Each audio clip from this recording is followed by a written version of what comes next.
नमस्कार साथियों, स्वागत है आपका अपने YouTube चैनल में। ये है जुलाई मंथ की क्रोनोलॉजी का राजस्थान पार्ट। इसमें जून मंथ के राजस्थान करंट अफेयर्स डिस्कशन करेंगे।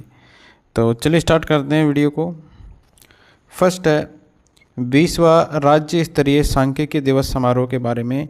तो 20वां था ये और स्टेट लेवल का था सांख्यिकी दिवस समारोह।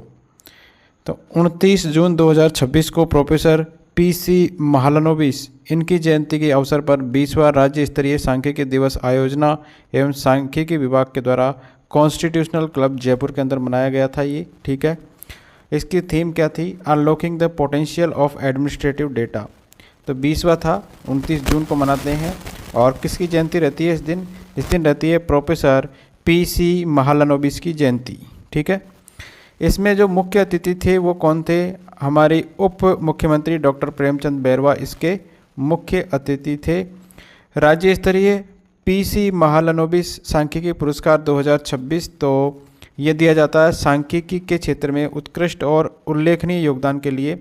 संयुक्त शासन सचिव है वित्त कृष्ण शर्मा, संयुक्त निदेशक रणवीर सिंह, ACP सुनील कुमार चौधरी, उप निदेशक अजीत सिंह, सहायक निदेशक वीरेंद्र सिंह, सांख्यिकी अधिकारी देवेंद्र कुमार बैरवा सहित 15 अधिकारियों और कर्मचारियों को राज्य स्तरीय प्रोफेसर PC महालनोबिस सांख्यिकी पुरस्कार से सम्मानित किया गया था। ठीक है, तो 15 हस्तियाँ थी, 15 अधिकारी थे जिनको सम्मानित किया गया था राज्य स्तरीय PC महालनोबिस सांख्यिकी पुरस्कार 2026 थे। नेक्स्ट महत्वपूर्ण है, राजस्थान और हरियाणा के बीच में यमुना जल को लेकर समझौता हुआ है। ठीक है, यमुना जल परियोजना समझौता हो गया है। कब हुआ था ये? 29 जून 2026 को। तो ये हुआ था नई दिल्ली में। केंद्रीय गृह मंत्री अमित शाह की उपस्थिति में राजस्थान के मुख्यमंत्री थे हमारे मौजूद मदन लाल जी, और हरियाणा के मुख्यमंत्री नायब सिंह सैनी जो थे, इन दोनों ने इस पर साइन किए हैं।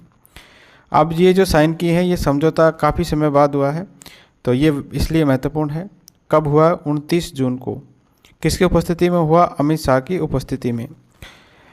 इसके अंतर्गत क्या होगा? राजस्थान के हिस्से का पानी हथिनी कुंड बैराज से लगभग 295.5 किलोमीटर लंबी भूमिगत पाइपलाइन प्रणाली के माध्यम से चूरू जिले के हसियावास यानी चूरू जलाशय तक पहुंचाया जाएगा। तो जलापूर्ति की जाएगी किसको? चूरू जिले के हंसियावास जो है जलाशय तक इसको पहुंचाया जाएगा।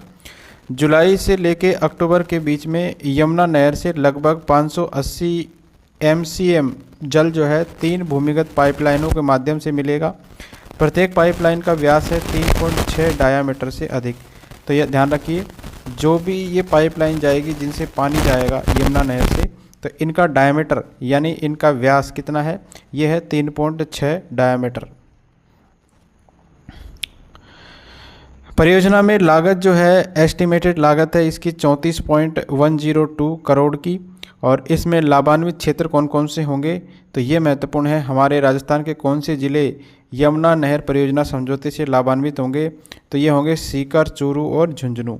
इसके अलावा हरियाणा के जो लाभान्वित ज़िले हैं ये है भिवानी और फतेहाबाद। तो 3 तो हमारे राजस्थान के ज़िले हैं, सीकर, चूरू और झुंझुनू, और 2 है हरियाणा के। हरियाणा के कौन कौन से हैं? भिवानी और फतेहाबाद क्षेत्र। यह व्यवस्था वर्ष 1994 के अपर यमुना बेसिन जल बंटवारा समझौते के अंतर्गत राजस्थान के हिस्से के जल के उपयोग को सुनिश्चित करेगी।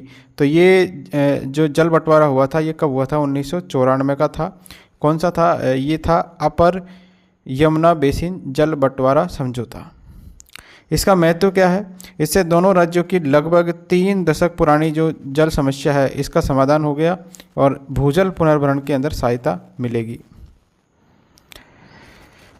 नेक्स्ट है कॉल्विन शील्ड। सीकर ने पुरुष और महिला दोनों खिताब जीते हैं। ये है कॉल्विन शील्ड के अंदर। तो RCA यानी राजस्थान क्रिकेट एसोसिएशन के द्वारा राज्य स्तरीय सीनियर कॉल्विन शील्ड क्रिकेट प्रतियोगिता का आयोजन किया गया जून 2026 में SMS स्टेडियम जयपुर के अंदर। कहां पर किया गया था कॉल्विन शील्ड प्रतियोगिता का? पहली बात तो ये प्रतियोगिता है क्रिकेट से संबंधित। कहां पर आयोजित की गई है? SMS स्टेडियम जयपुर में जून 2026 में। इसके अंदर महिला वर्ग की बात करें तो 27 जून 2026 को सीकर की जो महिला टीम है इसने जयपुर को हराकर खिताब जीता है। उसी दूसरी ओर पुरुष की जो टीम है इसमें भी सीकर ने उदयपुर को हराकर जो है खिताब जीता है। तो सीकर ने दोनों खिताब जीते हैं।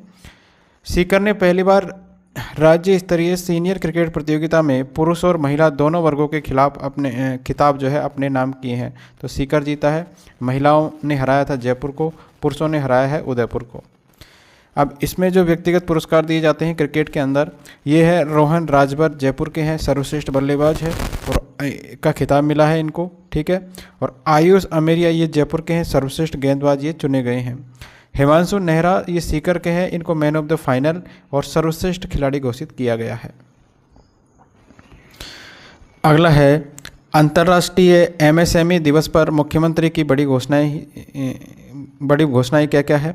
तो 27 जून 2026 को जयपुर के कॉन्स्टिट्यूशनल क्लब के अंदर पहली बार राज्य स्तरीय एमएसएमई कार्यक्रम आयोजित किया गया था और इसमें हमारे मुख्यमंत्री भजनलाल शर्मा जी ने हस्तशिल्प, स्टार्टअप और इलेक्ट्रॉनिक्स क्षेत्र के विकास के लिए कई अहम बदलाव किए हैं। अब इसमें बात करते हैं हम कि वर्तमान में 33 लाख से अधिक एमएसएमई उद्यमों के साथ राजस्थान देश का चौथा सबसे बड़ा एमएसएमई राज्य बन गया है।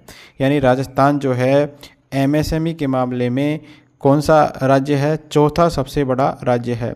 हमारे राजस्थान में कुल कितने जो है उद्यम स्थापित है एमएसएमई, तो 33 लाख से अधिक उद्यम हमारे राजस्थान में स्थापित किए जा चुके हैं। तो ये डाटा आपको याद रखना है। कितने एमएसएमई उद्यम है राजस्थान में, 33 लाख से अधिक उद्यम। नेक्स्ट है, इसी के अंतर्गत नीति और पोर्टल लॉन्च किया गया है। तो कार्यक्रम के अंदर राजस्थान औद्योगिक विकास नीति और ODOP कॉफ़ी टेबल बुक का विमोचन भी किया गया और रैंप पोर्टल भी लॉन्च किया गया था, ठीक है। तो राज्य स्तरीय था और ये था अंतर्राष्ट्रीय एमएसएमई दिवस पर, ठीक है। राज्य स्तरीय एमएसएमई कार्यक्रम आयोजित किया गया था जयपुर के कॉन्स्टिट्यूशनल क्लब के अंदर और इसी के अंतर्गत हमने लागू की है, लॉन्च की है, मतलब राजस्थान औद्योगिक विकास नीति और ODOP कॉफ़ी टेबल बुक का विमोचन भी किया गया है और रैंप पोर्टल को भी शुरू किया गया है। प्रमुख नीतिगत घोषणाएं क्या की गई है। हस्तशिल्प हाट का विकास किया जाएगा। तो बुनकर और सूक्ष्म उद्यमों के लिए PPP मॉडल पर हाट बनाए जाएंगे। पहले चरण में पुष्कर, नाथद्वारा, जैसलमेर और अलवर का चयन इसके अंतर्गत किया गया है। कैपिटल सब्सिडी के अंदर कटौती की जाएगी। रिप्स के तहत जो है एमएसएमई के लिए सब्सिडी अवधि 10 वर्ष से घटाकर कितनी कर दी है, 7 वर्ष कर दी गई है, ठीक है। तो ये ध्यान रखनी है, रिप्स के अंतर्गत जो है सब्सिडी को 10 वर्ष थी पहले, अब कितना 7 वर्ष कर दिया गया है। हस्तशिल्प हाट का विकास कहाँ कहाँ किया जाएगा। पहले चरण के अंदर पुष्कर, नाथद्वारा, जैसलमेर और अलवर का चयन किया गया है।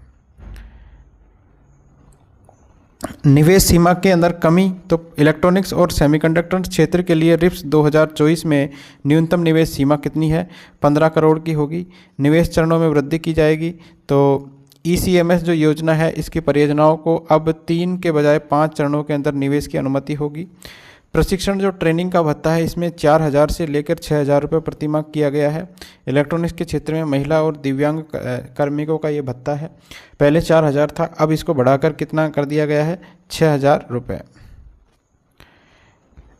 इसके अलावा बात करें तो स्टार्टअप को मदद, तो राजस्थान वेंचर कैपिटल फंड से इस वर्ष जो है 25 नए स्टार्टअप को वित्तीय सहायता मिलेगी। ODOP सहायता पंचगौरव योजना की प्रसंस्करण इकाइयों को वन डिस्ट्रिक्ट वन प्रोडक्ट योजना में वित्तीय मदद की जाएगी। नेक्स्ट है, राजस्थान में FSAS से उर्वरक बुकिंग शुरू की गई है। तो इसका शुभारंभ किया गया है 25 जून 2026 को कृषि आयुक्त नरेश कुमार गोयल ने कृषि विज्ञान केंद्र राजसमंद के अंदर फर्टिलाइजर सेल्स एप्लीकेशन यानी FSAS का शुभारंभ किया है, ठीक है। तो राजस्थान में FSAS का फुल फॉर्म याद रखना है, फर्टिलाइजर सेल्स एप्लीकेशन सिस्टम। तो इसके माध्यम से जो है उर्वरक की बुकिंग शुरू की गई है। कब की गई है, 25 जून 2026 से ये स्टार्ट की गई है। यह डिजिटल व्यवस्था प्रारंभ में राजसमंद और सिरोही जिलों में पायलट प्रोजेक्ट के रूप में लागू की गई है। तो सबसे पहले 2 जिले सेलेक्ट किए गए हैं इस योजना को लागू करने के लिए पायलट प्रोजेक्ट के रूप में, एक तो राजसमंद है, दूसरा सिरोही जिला।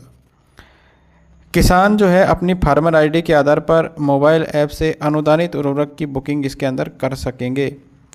ऐप के अंदर पसंदीदा विक्रेता आउटलेट चुनने और स्वीकृति के बाद QR कोड जारी किया जाएगा, जिसे दिखाकर जो है उर्वरक प्राप्त किया जा सकता है।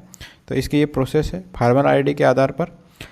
मुख्य उद्देश्य क्या है इसका? उर्वरक वितरण के अंदर पारदर्शिता और वास्तविक किसानों तक समय पर खाद की उपलब्धता, लंबी कतारों से राहत और कालाबाजारी और अनियमित वितरण पर नियंत्रण, इसका जो है क्या है इसका मुख्य उद्देश्य है। तो ध्यान रखिए FSAS के माध्यम से अब उर्वरक की बुकिंग स्टार्ट की गई है राजस्थान में 25 जून से। नेक्स्ट है ऊर्जा मंत्री हीरालाल नागर जो है इनको वैश्विक सम्मान पत्र दिया गया है। 25 जून 2026 को राजस्थान के विद्युत भवन में आयोजित कार्यक्रम में multinational book of records India के द्वारा राजस्थान के ऊर्जा राज्य मंत्री है हीरालाल नागर, इनको ऐतिहासिक विद्युत उत्पादन के लिए वैश्विक सम्मान पत्र ग्लोबल अवार्ड प्रदान किया गया है। निगम की इतिहास की सबसे बड़ी उपलब्धि क्या है? तो राजस्थान राज्य विद्युत उत्पादन निगम के गठन से लेकर अब तक के इतिहास का सर्वश्रेष्ठ रिकॉर्ड बनाया है। अब इन्होंने क्या रिकॉर्ड बनाया है? तो सूरतगढ़ थर्मल का रिकॉर्ड है इसके अंदर। इस दिन 2 जून को सूरतगढ़ थर्मल विद्युत गृह की जो सभी 8 इकाइयां हैं, इन्होंने अपनी 2820 मेगावाट क्षमता में से अब तक का सर्वश्रेष्ठ 2790 मेगावाट उत्पादित किया है। तो सूरतगढ़ थर्मल का रिकॉर्ड है ये 2 जून का। इसके अलावा 2 जून 2026 को निगम की कुल जो है 7580 मेगावाट क्षमता की जो 23 कोयला आधारित इकाइयां हैं, इससे 7171 मेगावाट का रिकॉर्ड उत्पादन किया गया है। तो ये भी याद रखिए टोटल कैपेसिटी कितनी है? 7580 मेगावाट, और इसमें 2 जून को जो है 7171 मेगावाट के रिकॉर्ड उत्पादन किया गया है राजस्थान विद्युत निगम के द्वारा। इसलिए इनको पुरस्कार दिया गया है। किनको? हमारे ऊर्जा मंत्री है हीरालाल नागर जी को। नेक्स्ट है लंपी टीकाकरण अभियान के दूसरे चरण का शुभारंभ किया गया है।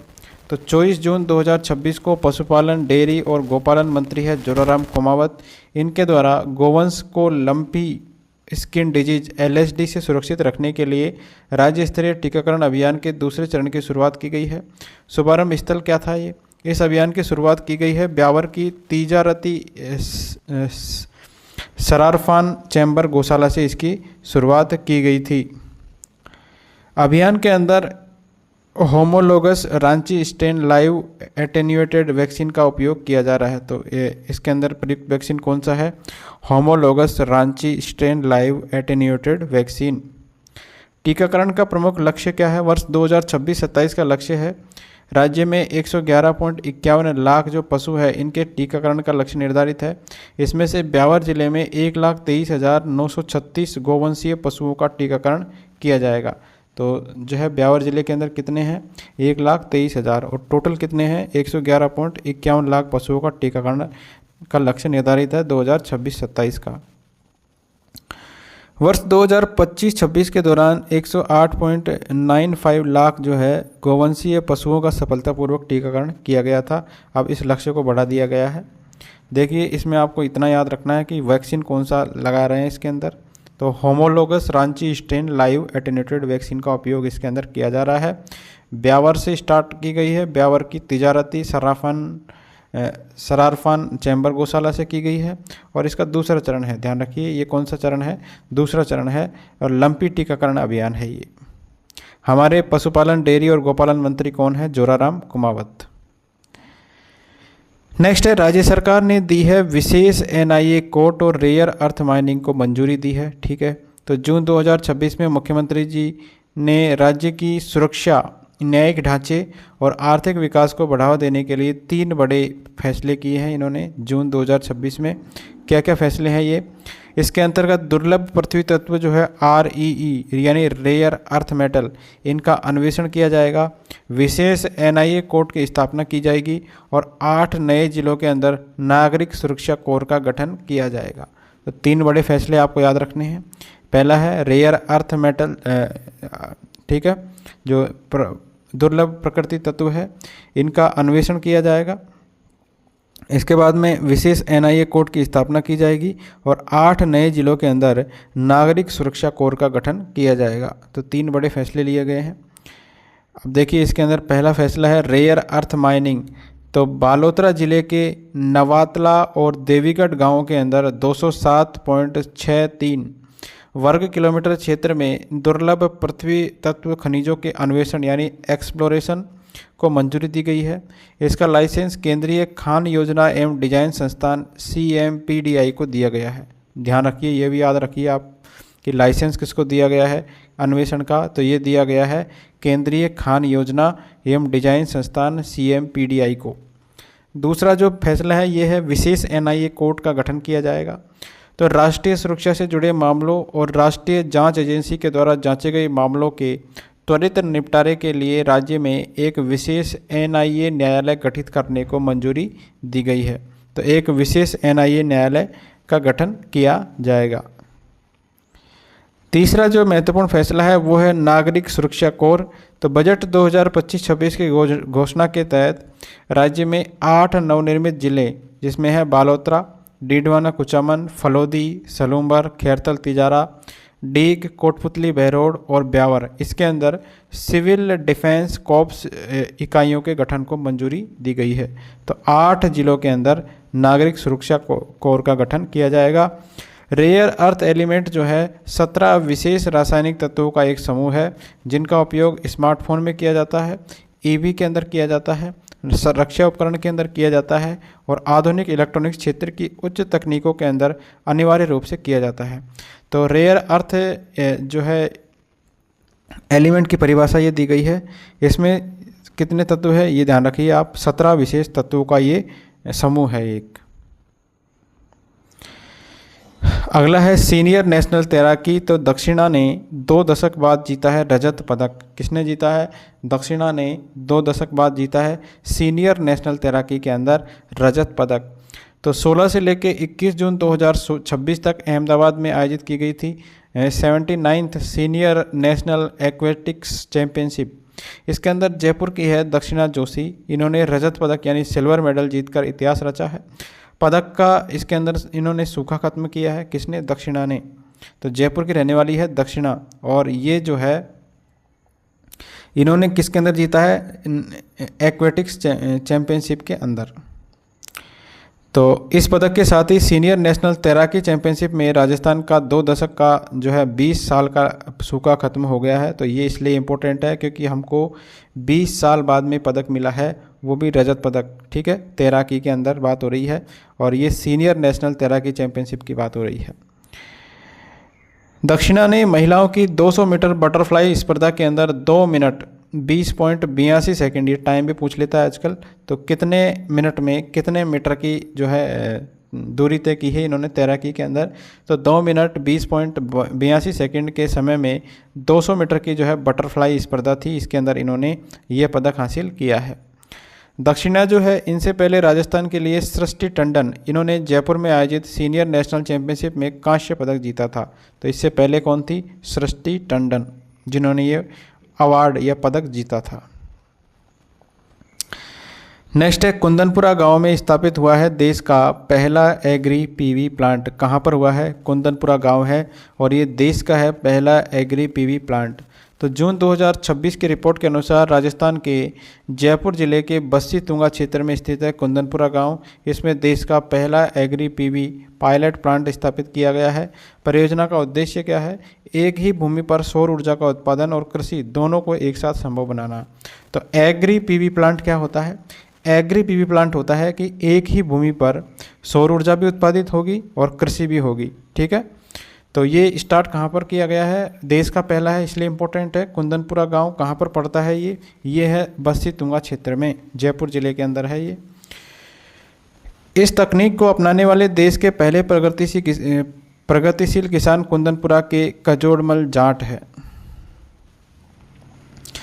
अब इसमें तकनीकी विशेषताएं देखिए क्या है। संयंत्र की क्षमता क्या रहेगी? यह 0.5 मेगावाट का प्लांट है जो वर्ष 2023 में कंपोनेंट ए के तहत स्थापित किया गया था। इसे Indian council for research on international economic relations यानी ICR के द्वारा कोटक महिंद्रा बैंक के वित्तीय सहयोग से तैयार किया गया है। तो वित्तीय सहयोग किसने दिया है? कोटक महिंद्रा बैंक ने। और किसने जो है इसको डेवलप किया है? ICR ने। एग्री पीवी तकनीक, इसमें जो है सोलर पैनलों को 10 से लेके 12 फीट की ऊंचाई पर लगाया जाता है। ठीक है, इसमें जो है ऊंचाई कितनी रहती है जो सोलर पैनल लगते हैं खेतों के अंदर? उनकी ऊंचाई रहती है 10 से लेकर 12 फीट, जिससे जो है नीचे की फसलों को आवश्यक धूप मिलती रहती है और ट्रैक्टर भी आसानी से घूम सकता है। तो कुंदनपुरा गांव याद रखिए। नेक्स्ट है राजस्थान समान नागरिक संहिता विधेयक के लिए समिति गठित की गई है। ठीक है, तो जून 2026 में राजस्थान सरकार ने प्रदेश में यूनिफॉर्म सिविल कोड यूसीसी लागू करने के लिए राजस्थान समान नागरिक संहिता 2026 के विधेयक का प्रारूप तैयार करने के लिए एक 5 सदस्यीय उच्च स्तरीय गठित समिति का गठन किया है। तो 5 मेंबर की कमेटी है, किसके लिए है ये? यूसीसी को लागू करने के लिए। ठीक है, और इसका ड्राफ्ट तैयार करने के लिए। इसके अध्यक्ष कौन होंगे? उच्चतम न्यायालय की सेवानिवृत्त न्यायाधीश है न्यायमूर्ति रंजना प्रकाश देसाई इसकी अध्यक्ष रहेंगी। आदिवासी समुदाय का संरक्षक, तो मंत्रिमंडल के 14 अप्रैल 2026 के निर्णय के अनुसार इसके अंतर्गत आदिवासी समुदाय के रीति रिवाजों को भी सुरक्षित रखा जाएगा। अब इसमें समिति की संरचना क्या रहेगी? समिति के सदस्य कौन कौन होंगे? शत्रुघ्न सिंह ये सेवानिवृत्त आईएएस है। वसंत सिंह छाबा अतिरिक्त महाधिवक्ता है। रामस्वरूप अग्रवाल ये सेवानिवृत्त प्राचार्य है। डॉक्टर सुचि चौहान ये समिति के सदस्य होंगे और समिति के सदस्य सचिव होंगे अतिरिक्त मुख्य सचिव गृह। ठीक है, तो संवैधानिक प्रावधान है इसका। यह कदम संविधान के भाग 4 में वर्णित राज्य के नीति निर्देशक तत्वों के अनुच्छेद 44 के तहत उठाया गया है, जो पूरे राज्य क्षेत्र में समान सिविल संहिता लागू करने का निर्देश देता है। तो ये आपको याद रखना है पॉलिटी के कॉन्टेक्स्ट में कि कौन से भाग के अंतर्गत जो है संविधान के किसके कौन से अनुच्छेद के अंतर्गत इसका जो है गठन किया गया है। तो ये कमेटी गठित की गई है नीति निर्देशक तत्व के अनुच्छेद 44 के तहत। ठीक है, और संविधान का भाग है ये 4। भारतीय संविधान का जो अनुच्छेद 44 है राज्य को भारत के समस्त राज्य क्षेत्रों में नागरिकों के लिए एक समान सिविल संहिता प्राप्त करने का प्रयास करने का निर्देश देता है और गोवा स्वतंत्रता के बाद से ही समान नागरिक संहिता पुर्तगाली सिविल कोड 1867 लागू करने वाला भारत का पहला राज्य है। तो ध्यान रखिए गोवा पहला राज्य है। कौन सा अनुच्छेद है? 44 के तहत जो है यूसीसी लागू करने का प्रयास करने का निर्देश देता है हमारा संविधान।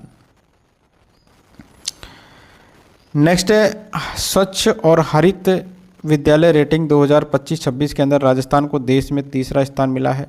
तो जून 2026 की रिपोर्ट के अनुसार शिक्षा मंत्रालय भारत सरकार की महत्वाकांक्षी पहल है स्वच्छ और हरित विद्यालय रेटिंग SHVR 2025-26 में राजस्थान ने पूरे देश में तीसरा स्थान इसके अंदर हासिल किया है। ठीक है, स्वच्छ और हरित विद्यालय रेटिंग 2025-26 के अंतर्गत इस बड़ी उपलब्धि के तहत प्रदेश के 11 विद्यालयों को जो है राष्ट्रीय स्तर का मेरिट प्रमाण पत्र दिया गया है।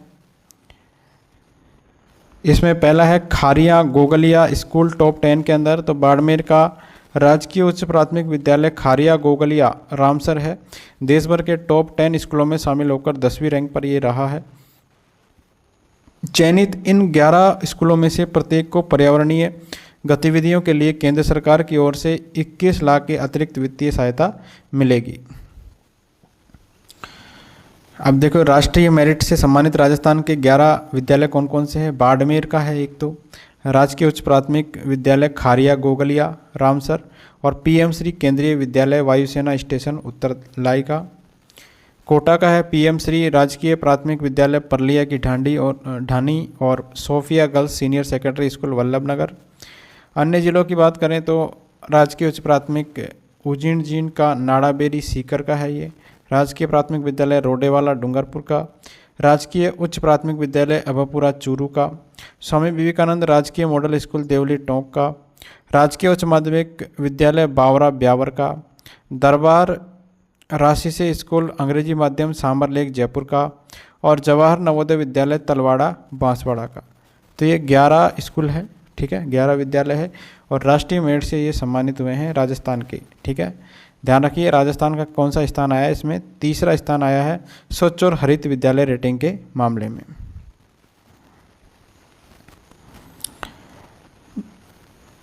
नेक्स्ट है राष्ट्रीय उपलब्धि सर्वेक्षण NAS 2025 में राजस्थान का क्या प्रदर्शन रहा है।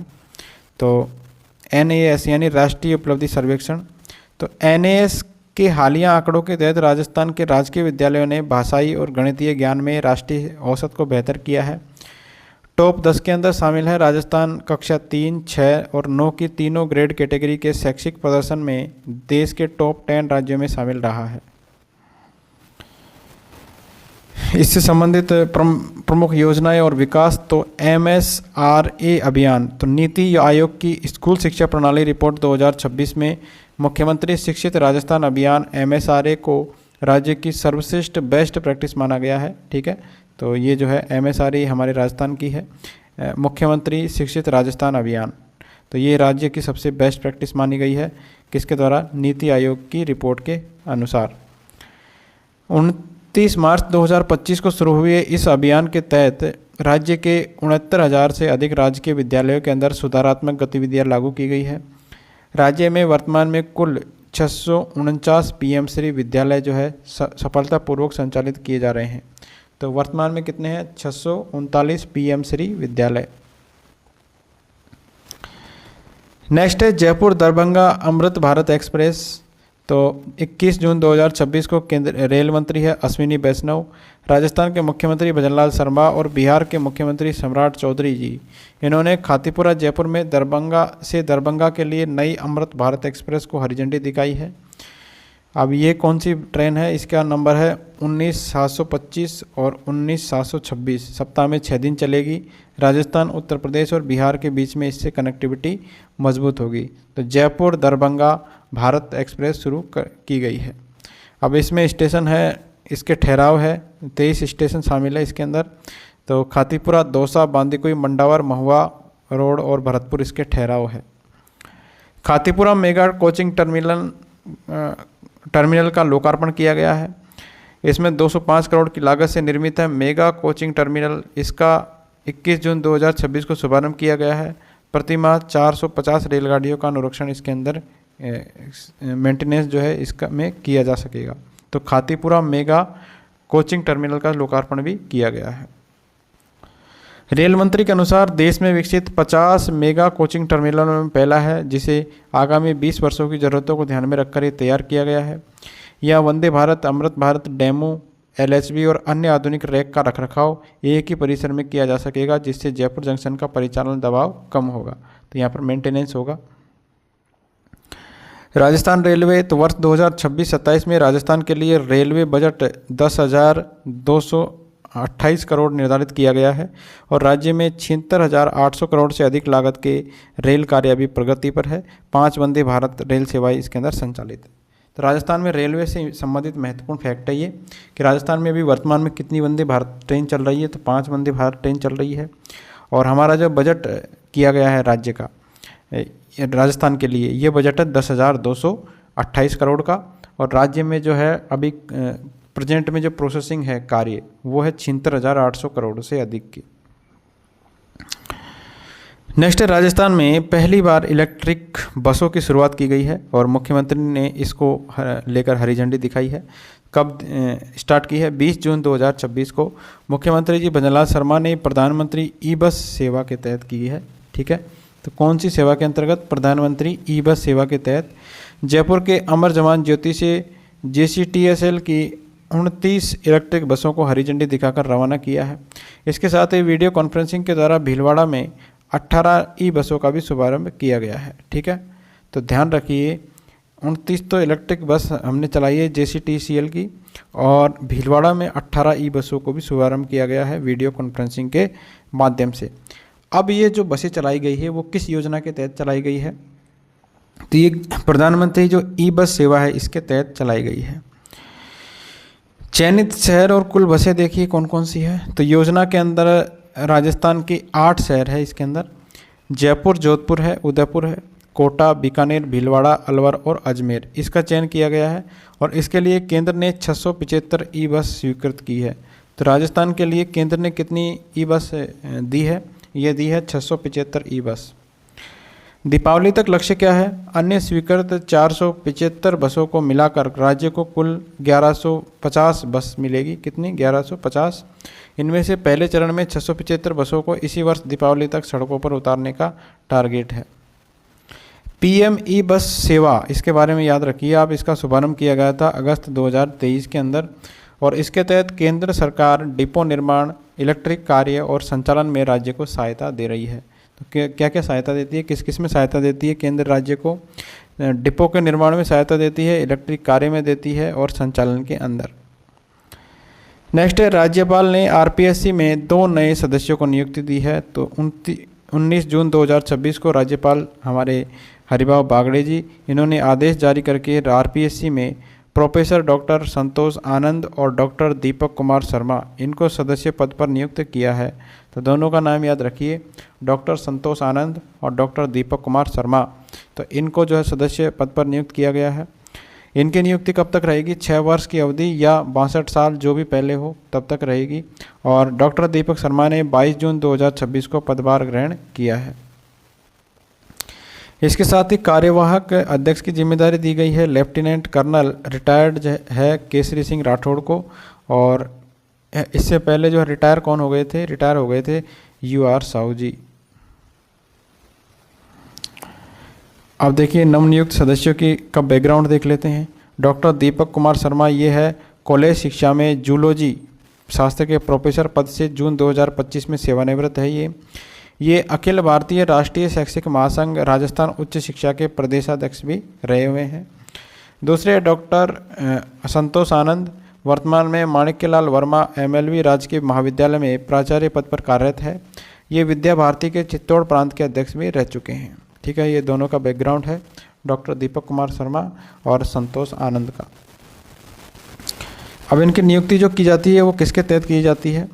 भारतीय संविधान के अनुच्छेद 316 के तहत राज्य लोक सेवा आयोग के अध्यक्ष और सदस्यों की नियुक्ति राज्य के राज्यपाल के द्वारा की जाती है। इनका कार्यकाल होता है 6 साल या 62 वर्ष जो भी पहले हो।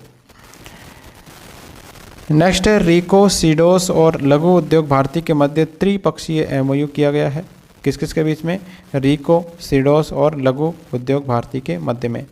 16 जून 2026 को राजस्थान के स्टोन उद्योग को वैश्विक स्तर पर बढ़ावा देने और नए रोजगार पैदा करने के लिए एक ऐतिहासिक त्रिपक्षीय समझौता, यानी इसमें 3 शामिल है इसलिए इसको बोल रहे हैं त्रिपक्षीय समझौता, इस पर साइन किए गए हैं।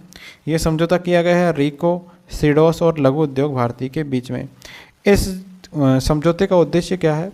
इसका मुख्य लक्ष्य है राजस्थान के पत्थर उद्योग का आधुनिकीकरण करना और नई तकनीकों को बढ़ावा देना। इंडिया स्टोन मार्ट 2028 का आयोजन Jaipur exhibition and convention centre JECC Sitapura के अंदर किया जाएगा। ये ध्यान रखिए, इंडिया स्टोन मार्ट 2028 इसका आयोजन कहाँ पर किया जाएगा? Jaipur exhibition and convention centre Sitapura के अंदर। इंडिया स्टोन मार्ट 2028 के प्रस्तावित आंकड़े क्या है? तो यह अंतर्राष्ट्रीय प्रदर्शनी का 14वां संस्करण होगा और ये आएगा हमारा 17 से लेके 20 फरवरी 2028 को आयोजित किया जाएगा JECC में।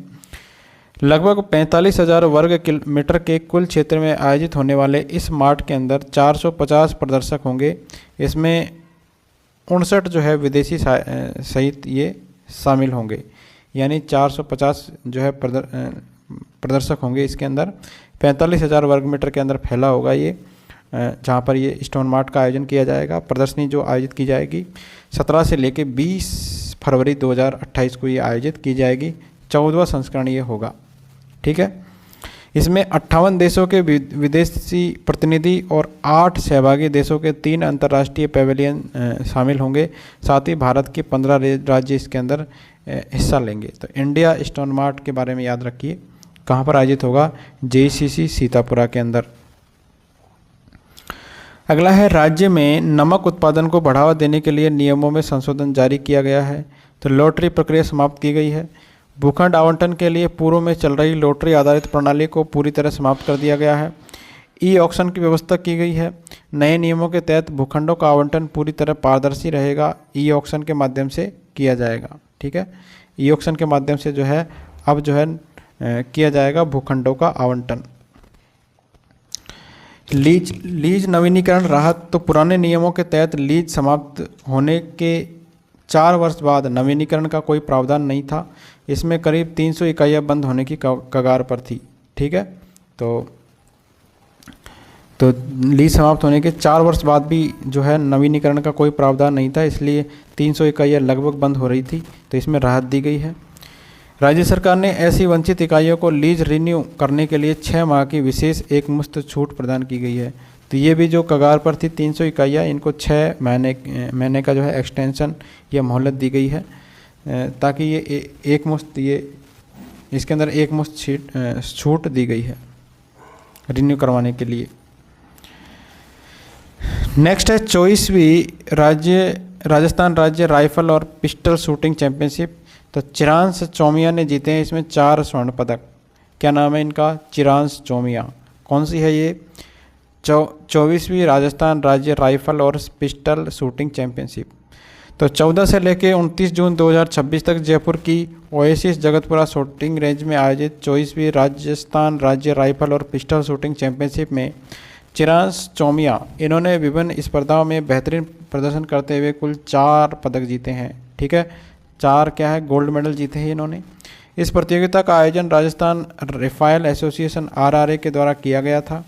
चिरांश की पदक श्रेणियां क्या है? इन्होंने 50 मीटर राइफल प्रॉन डेफ वर्क, 50 मीटर 3 पोजीशन डेफ वर्क, 10 मीटर राइफल डेफ वर्क और जूनियर की सामान्य कैटेगरी के अंदर स्वर्ण पदक जीता है।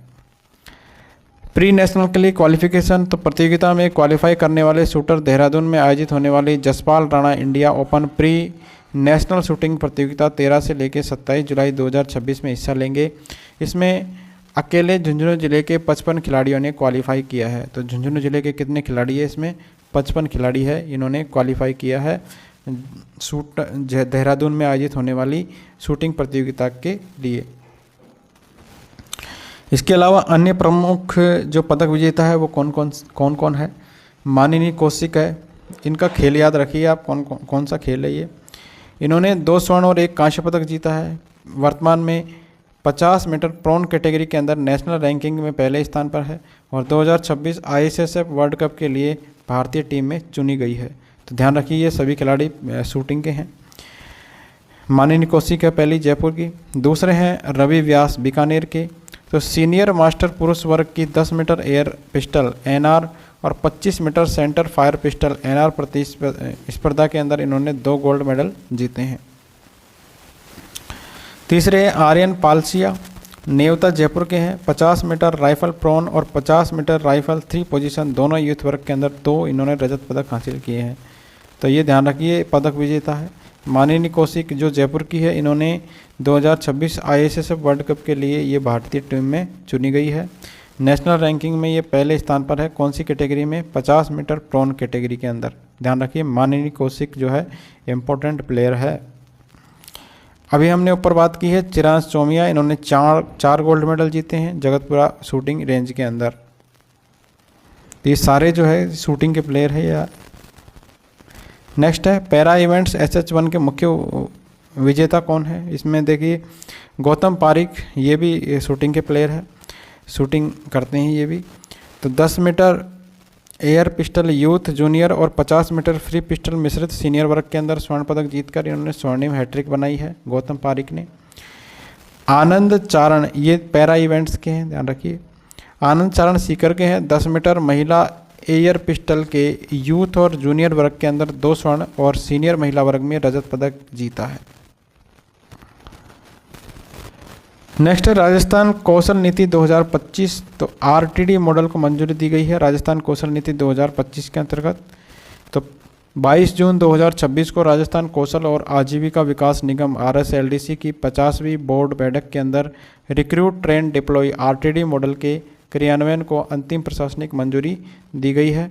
मॉडल का उद्देश्य क्या है? उद्योगों की आवश्यकता के अनुसार युवाओं की भर्ती, ट्रेनिंग और फिर उपयुक्त पदों पर नियोजन किया जाएगा, जिससे कौशल का अंतर कम हो और प्रशिक्षण सीधे रोजगार से जुड़ सके। तो जो ट्रेनिंग है इसको डायरेक्ट हम रोजगार से जोड़ना चाहते हैं, इसलिए एक नीति आई है राजस्थान कौशल नीति 2025 और इसी का ये मॉडल है RTD मॉडल। RTD मतलब रिक्रूट करो, ट्रेन करो और उनको डिप्लॉय करो, यानी उनको तैनात करो। तो ये जो है उद्योगों की आवश्यकता के अनुसार जो है उनकी भर्ती करेगा, रिक्रूटमेंट करेगा, फिर उनको ट्रेनिंग देगा और उपयुक्त पदों पर उनका नियोजन किया जाएगा। ये जो योजना है इसके अंतर्गत 18 वर्ष या अधिक आयु का होना चाहिए, बेरोजगार युवा होना चाहिए, इसका पात्र होगा। नियमित रूप से स्कूल और कॉलेज में अध्ययनरत विद्यार्थी इसके अंदर शामिल नहीं होंगे। शैक्षणिक योग्यता संबंधी जॉब रोल एवं NSQF मानकों के अनुरूप तय होगी।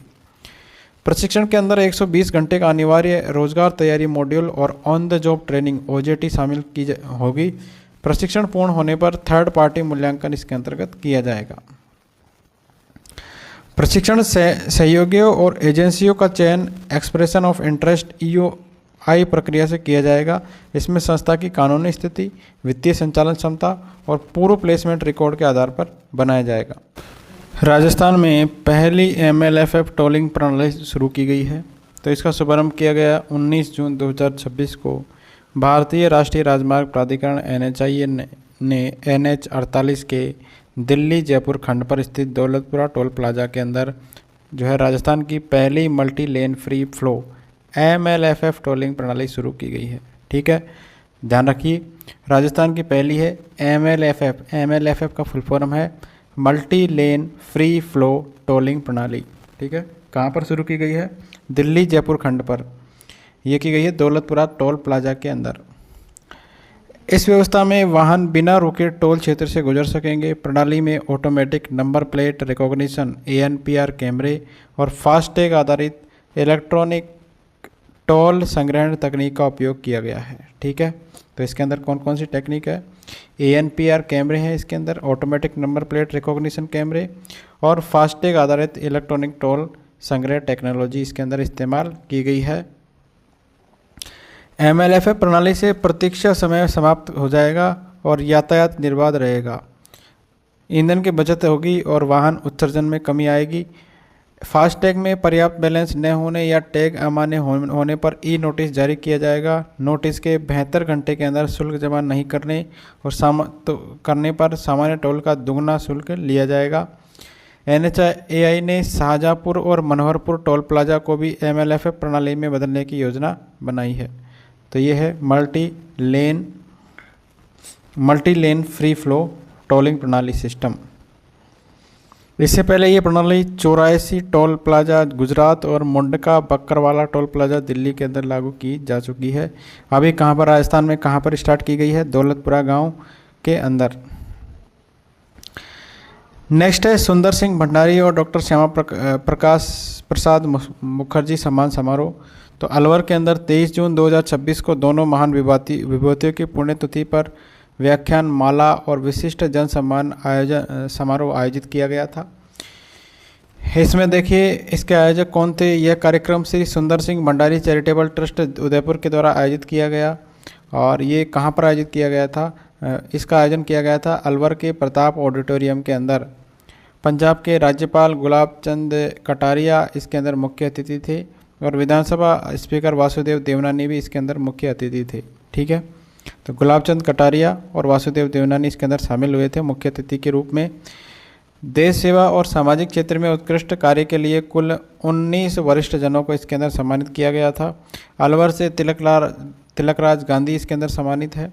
धर्मवीर शर्मा, झालावाड़ से ताराचंद गोयल, ओम प्रकाश गुप्ता, बालचंद आर्यवीर, बीकानेर से सुरेंद्र सिंह यादव, निर्मल बारडिया, झुंझुनू से बनवारी लाल चेजारा, रामस्वरूप शर्मा, सीकर से हरदयाल वर्मा, भागीरथ चौधरी, जयपुर से बिशन सिंह तंवर, उदयपुर से लक्ष्मी नारायण जोशी, नागौर से प्रमिला शर्मा, राजसमंद से नारायण उपाध्याय, श्रीगंगानगर से गौरीशंकर गुप्ता, पाली से श्रीलाल, भरतपुर से सुमन बंसल और मध्य प्रदेश से लोकेंद्र सिंह राठौड़ इसके अंदर शामिल हुए हैं।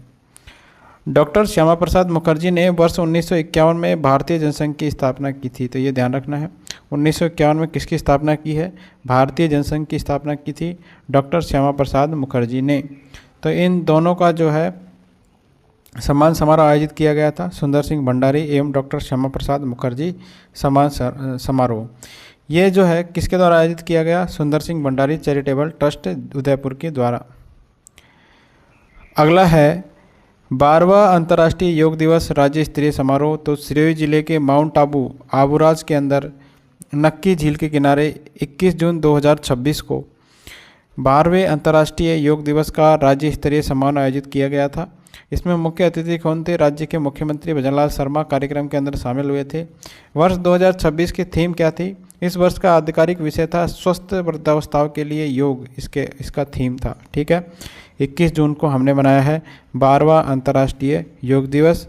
और राज्य स्तरीय समारोह आयोजित कहाँ पर किया गया, ये क्वेश्चन आ सकता है। माउंट आबू आबूराज के नक्की झील के किनारे आयोजित किया गया था। मुख्य अतिथि थे भजनलाल शर्मा जी। थीम क्या थी, स्वस्थ वृद्धावस्था के लिए योग। वर्ष 2015 में प्रथम योग दिवस पर पीएम के साथ में 35,985 लोगों ने योग का विश्व रिकॉर्ड बनाया था। इसमें कोटा का रिकॉर्ड है। वर्ष 2018 में कोटा में 1.05 लाख से अधिक लोगों ने एक साथ योग करके गिनीज वर्ल्ड रिकॉर्ड स्थापित किया था। राजस्थान फर्स्ट इसके अंदर। वर्ष 2025 में योग संगम पोर्टल पर 85 लाख से अधिक पंजीकरण के साथ राजस्थान देश में शीर्ष स्थान पर रहा था। संयुक्त राष्ट्र महासभा ने 11 दिसंबर 2014 को प्रतिवर्ष 21 जून को अंतर्राष्ट्रीय योग दिवस मनाने की घोषणा भी की थी। कब की थी, 11 दिसंबर 2014 को। नेक्स्ट है हनुमान सिंह राठौड़ माध्यमिक शिक्षा बोर्ड के नए अध्यक्ष बनाए गए हैं। ठीक है, इनका नाम क्या है, हनुमान सिंह राठौड़। तो राज्य सरकार ने अजमेर के सेवानिवृत्त प्राचार्य है हनुमान सिंह राठौड़, इनको राजस्थान माध्यमिक शिक्षा बोर्ड का नया अध्यक्ष मनोनीत किया है। यह नियुक्ति राजस्थान माध्यमिक शिक्षा अधिनियम 1957 की धारा 16(1) के तहत गठित कमेटी के सिफारिश पर की गई है। इनका कार्यकाल होगा 3 वर्ष की अवधि तक। ठीक है, हनुमान सिंह राठौड़ जो है मूलतः अजमेर जिले के पीसांगन के निवासी है। जनवरी 2022 में प्रश्न पत्र लीक मामले के बाद पूर्व अध्यक्ष डीपी जालोरी को हटाए जाने के बाद से ये पद रिक्त था। तो डीपी जालोरी के बाद बने हैं हनुमान सिंह राठौड़। माध्यमिक शिक्षा बोर्ड जो है आरबीएसई की स्थापना की गई थी, ये की गई थी 4 दिसंबर 1957 को जयपुर के अंदर इसकी स्थापना की गई थी, जिसे 1961 में अजमेर स्थानांतरित किया गया था। नेक्स्ट है कृषक उपहार योजना के राज्य स्तरीय लॉटरी विजेताओं की घोषणा की गई है। तो राजस्थान सरकार के कृषि विभाग के द्वारा कृषक उपहार योजना के अंतर्गत राज्य स्तरीय लॉटरी विजेताओं के नामों की घोषणा की गई 16 जून 2026 को। इसका मुख्य उद्देश्य क्या है, किसानों को ई नाम राष्ट्रीय कृषि बाजार पोर्टल के माध्यम से फसल बेचने और ई भुगतान डिजिटल ट्रांजैक्शन अपनाने के लिए प्रोत्साहित करना इसका उद्देश्य है। पहला पुरस्कार इसमें 2.50 लाख का तो महिला कृषक जो है विद्या देवी कृषि उपज मंडी समिति श्री विजयनगर की है, इनको पहला पुरस्कार दिया गया है। दूसरा पुरस्कार दिया गया है 1.50 लाख का कृषक हंसराज को रायसिंह नगर मंडी समिति के हैं। तीसरा पुरस्कार दिया गया है 1 लाख का कृषक सुखराम है कृषि उपज मंडी समिति मेड़ता सिटी को।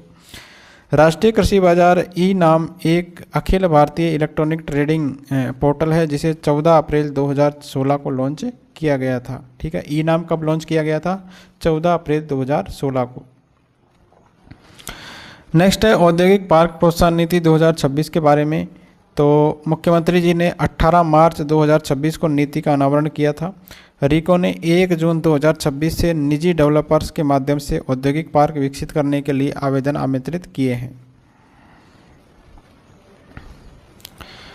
अब इसका उद्देश्य क्या है, विश्व स्तरीय औद्योगिक पार्कों का विकास करना, भूमि जल ऊर्जा का सतत उपयोग करना, लॉजिस्टिक्स सुविधाओं का विस्तार करना। अब इसके अंदर 4 मॉडल है। मॉडल ए है रीको की भूमि पर निजी डेवलपर के द्वारा विकास करना। मॉडल बी के अंतर्गत 80% भूमि डेवलपर और 20% भूमि रीको के द्वारा। मॉडल सी के अंतर्गत पूरी भूमि की व्यवस्था डेवलपर के द्वारा की जाती है। और मॉडल डी के द्वारा पीपीपी मॉडल पर विकास किया जाता है।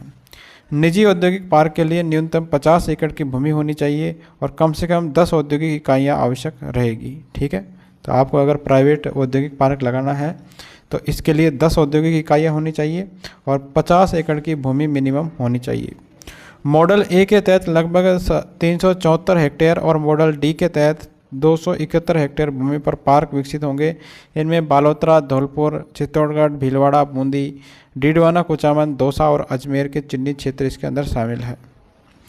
नेक्स्ट है विश्व पर्यावरण दिवस का राज्य स्तरीय समारोह। तो ये हमने मनाया 5 जून को और इसका राज्य स्तरीय समारोह आयोजित किया गया कॉन्स्टिट्यूशनल क्लब ऑफ राजस्थान के अंदर। मुख्यमंत्री भजनलाल शर्मा की अध्यक्षता में इसका आयोजन किया गया था 5 जून को। अलवर और भिवाड़ी में अर्ली वार्निंग सिस्टम शुरू किया गया है। साथ ही 7 पौधशालाएँ, 8 प्रे बस ऑगमेंटेशन एनक्लोजर्स, आरएसपीसीबी के 4 क्षेत्रीय कार्यालय और कैंपा योजना के तहत निर्मित वन चौकियों और भवनों का लोकार्पण किया गया था। वन्यजीव संरक्षण प्रे बेस ऑगमेंटेशन इनक्लोजर्स के माध्यम से हिरण, चीतल जैसे शाकाहारी वन्यजीवों की संख्या बढ़ाने और वन पारिस्थितिकी संतुलन बनाए रखने का प्रयास किया जाएगा। इसके अलावा अन्य पहल की गई है। मुख्यमंत्री जी ने प्रकृति से प्रेरित प्रदर्शनी का उद्घाटन भी किया था। इस अवसर पर RSPCB और CSIR के बीच प्रौद्योगिकी हस्तांतरण के लिए MOU किया गया था। ग्रीन को रेटिंग योजना और हैकाथॉन विजेताओं को सम्मानित भी किया गया था। अब ये महत्वपूर्ण है हरित अभियान। तो राज्य ने एक पेड़ माँ के नाम अभियान में आवंटित लक्ष्य के आधार पर पहला स्थान प्राप्त किया है। तो हमारे राजस्थान ने एक पेड़ माँ के नाम अभियान के अंदर जो लक्ष्य तो आवंटित किया गया था, पहला स्थान हासिल किया है। मिशन हरियालो के तहत 5 वर्षों में 50 करोड़ पौधे लगाने का लक्ष्य है, जिसमें 19 करोड़ पौधे लगाए जा चुके हैं। तो 5 सालों में कितने लगाने हैं? 50 करोड़ पौधे, 19 करोड़ हमने लगा लिए हैं। वर्ष 2026 में 10 करोड़ पौधे लगाने का लक्ष्य रखा गया है।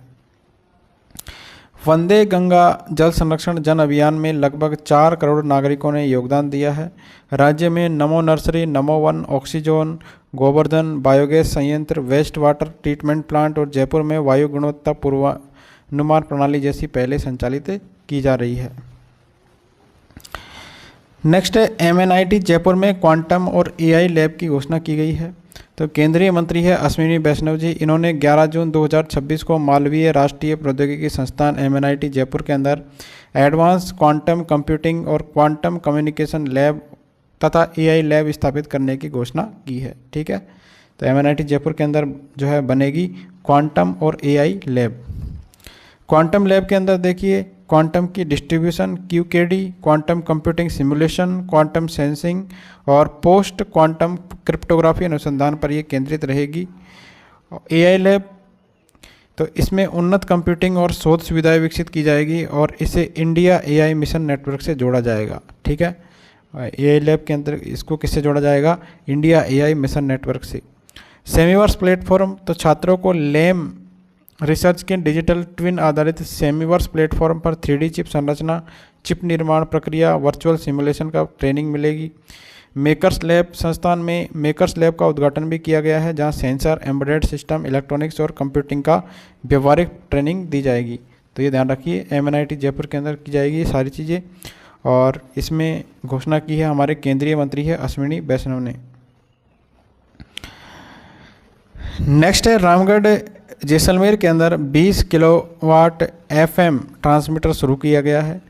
तो केंद्रीय मंत्री है हमारे अश्विनी वैष्णव जी। इन्होंने 11 जून को आकाशवाणी जयपुर परिसर से जैसलमेर जिले के रामगढ़ में 20 किलोवाट आकाशवाणी FM ट्रांसमीटर का वर्चुअल उद्घाटन किया। तो 20 किलोवाट आकाशवाणी FM ट्रांसमीटर का वर्चुअल लोकार्पण किया गया है जैसलमेर के रामगढ़ जिले में। यह ट्रांसमीटर सीमावर्ती क्षेत्र में लगभग 80 किलोमीटर दायरे और जैसलमेर जिले के करीब 20,000 वर्ग किलोमीटर क्षेत्र में रेडियो का प्रसारण ये पहुंचाएगा। इसके शुरू होने से राजस्थान में FM ट्रांसमीटरों की संख्या बढ़कर कितनी हो गई है? 39 FM हो गए हैं। यह पहल सीमावर्ती क्षेत्रों में आकाशवाणी और दूरदर्शन की पहुंच और संचार अवसंरचना को मजबूत करेगी। अगला है पहला विश्व योगासन चैंपियनशिप 2026। इसका आयोजन किया गया 4 से लेकर 8 जून 2026 तक एका एरिना अहमदाबाद में आयोजित किया गया पहला विश्व योगासन चैंपियनशिप। इसमें 79 देशों के 522 एथलीटों ने भाग लिया था इसमें, और इसका शुभंकर भी याद रखना है, वीर द लोयन। ठीक है, इसका शुभंकर क्या था? वीर द लोयन। पहला था विश्व योगासन चैंपियनशिप। भारत ने 102 स्वर्ण पदक जीते हैं, इसमें 9 रजत पदक जीते हैं, 3 कांस्य पदक सहित कुल 114 पदक अपने नाम किए हैं, और पहला स्थान भारत ने प्राप्त किया है। जापान का स्थान दूसरा रहा, अर्जेंटीना इसके अंदर तीसरे स्थान पर रहा। राजस्थान के स्वर्ण पदक के विजेता खिलाड़ी कौन है? इसमें देवांशी शर्मा इसमें स्वर्ण पदक विजेता खिलाड़ी है, गायत्री देवी है, अर्जुन परिहार है, ऋतिक बिश्नोई है, इन्होंने 2 स्वर्ण पदक जीते हैं, आर्यांशी स्वामी है, इन्होंने दो जीते हैं, अर्जुन परमार है, इन्होंने स्वर्ण पदक जीते हैं। तो ये राजस्थान के खिलाड़ी है। भारत ने कुल टोटल 102 स्वर्ण पदक इसके अंदर जीते हैं। राजस्थान से रजत पदक जीतने वाले खिलाड़ी कौन है? ये है सुमन यादव, इन्होंने सीनियर B महिला फॉरवर्ड बैंड वर्ग के अंदर रजत पदक जीता है। जयपुर मूल की प्रीति जैमिनी ने सीनियर B महिला फॉरवर्ड बैंड में 38.15 अंक के साथ रजत पदक प्राप्त किया है।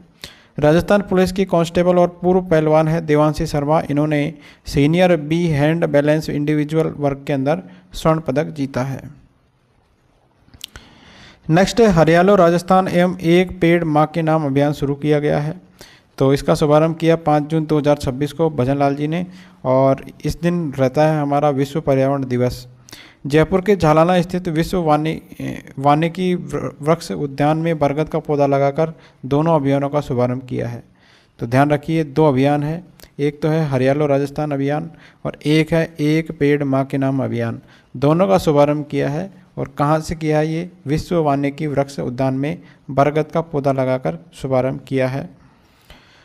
वर्ष 2026-27 में राज्य को हरित प्रदेश बनाने के उद्देश्य से 10 करोड़ पौधे लगाने और उनके संरक्षण का लक्ष्य निर्धारित किया गया है। तो 10 करोड़ याद रखिए, 10 करोड़ हमको पौधे लगाने हैं 2026-27 में। विश्व पर्यावरण दिवस पर जयपुर के जल महल में क्लीन जयपुर ग्रीन जयपुर स्वच्छता अभियान भी शुरू किया गया है। नेक्स्ट है खेत बचाओ अभियान का शुभारंभ किया गया है। तो इसका शुभारंभ किया है केंद्रीय कृषि और किसान कल्याण राज्य मंत्री है रामनाथ ठाकुर। इन्होंने 3 जून 2026 को इसका शुभारंभ किया अलवर जिले के बगड़ राजपूत गांव से, ठीक है। और ये जिला स्तरीय अभियान था, इसका शुभारंभ किया गया है। कौन सा है ये? खेत बचाओ अभियान, इसका शुभारंभ किया गया है। इसका उद्देश्य क्या है? उद्देश्य है रासायनिक उर्वरकों के अत्यधिक उपयोग को कम करना और किसानों को पारंपरिक और प्राकृतिक जो खाद है इसके लिए प्रेरित करना। ध्यान रखिए, हमारे केंद्रीय कृषि और किसान कल्याण राज्य मंत्री है रामनाथ ठाकुर, ये भी याद रखिए आप। यह राष्ट्रव्यापी अभियान 1 से लेकर 30 जून 2026 तक संचालित किया गया था। तो अगर क्वेश्चन आए कि 1 से लेकर 30 जून तक कौन सा राष्ट्रव्यापी अभियान शुरू किया गया था, तो खेत बचाओ अभियान का शुभारंभ किया गया था। इसका नारा क्या था? स्वच्छ मिट्टी सशक्त किसान और समृद्ध भारत, इसका नारा था। नेक्स्ट है 123 पुलिस कार्मिकों को डीजीपी डिस्क सम्मान दिया गया है। तो अपराध नियंत्रण, कानून व्यवस्था, प्रशासन है, खुफिया है, साइबर अपराध नियंत्रण और यातायात प्रबंधन में उत्कृष्ट सेवाओं के लिए 12 आईपीएस अधिकारियों सहित 123 पुलिस अधिकारी कर्मचारियों को डीजीपी डिस्क और प्रशस्ति के रोल से सम्मानित किया जाएगा। पुलिस मुख्यालय ने मई 2026 में एडीजी से कांस्टेबल स्तर तक के कार्मिकों की सूची जारी की है। वरिष्ठ अधिकारी ADG HGR Suhas, IG Rajendra Singh दूसरी बार है, राहुल प्रकाश तीसरी बार है, परेश देशमुख डीआईजी जय यादव तीसरी बार है, मनोज कुमार और शांतनु कुमार सिंह इससे सम्मानित किए जाएंगे। तो ये आपको याद करने की ज़रूरत नहीं है, इतना याद रखना है कि 123 पुलिस कार्मिकों को जो है डीजीपी डिस्क सम्मान दिया जाएगा। इसके अलावा एसीपी और डीसीपी स्तर के हैं ये।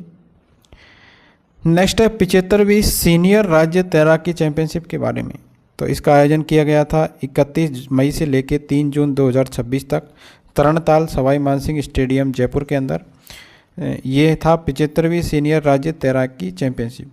अब इसमें महिला ओवरऑल चैंपियन कौन बना? योग्या सिंह, ये भीलवाड़ा की है, दक्षिणा जोशी टोंक की है, रतिका खाटा धौलपुर की है। ये संयुक्त रूप से महिला वर्ग की ओर से ये ओवरऑल चैंपियन रही है, ठीक है।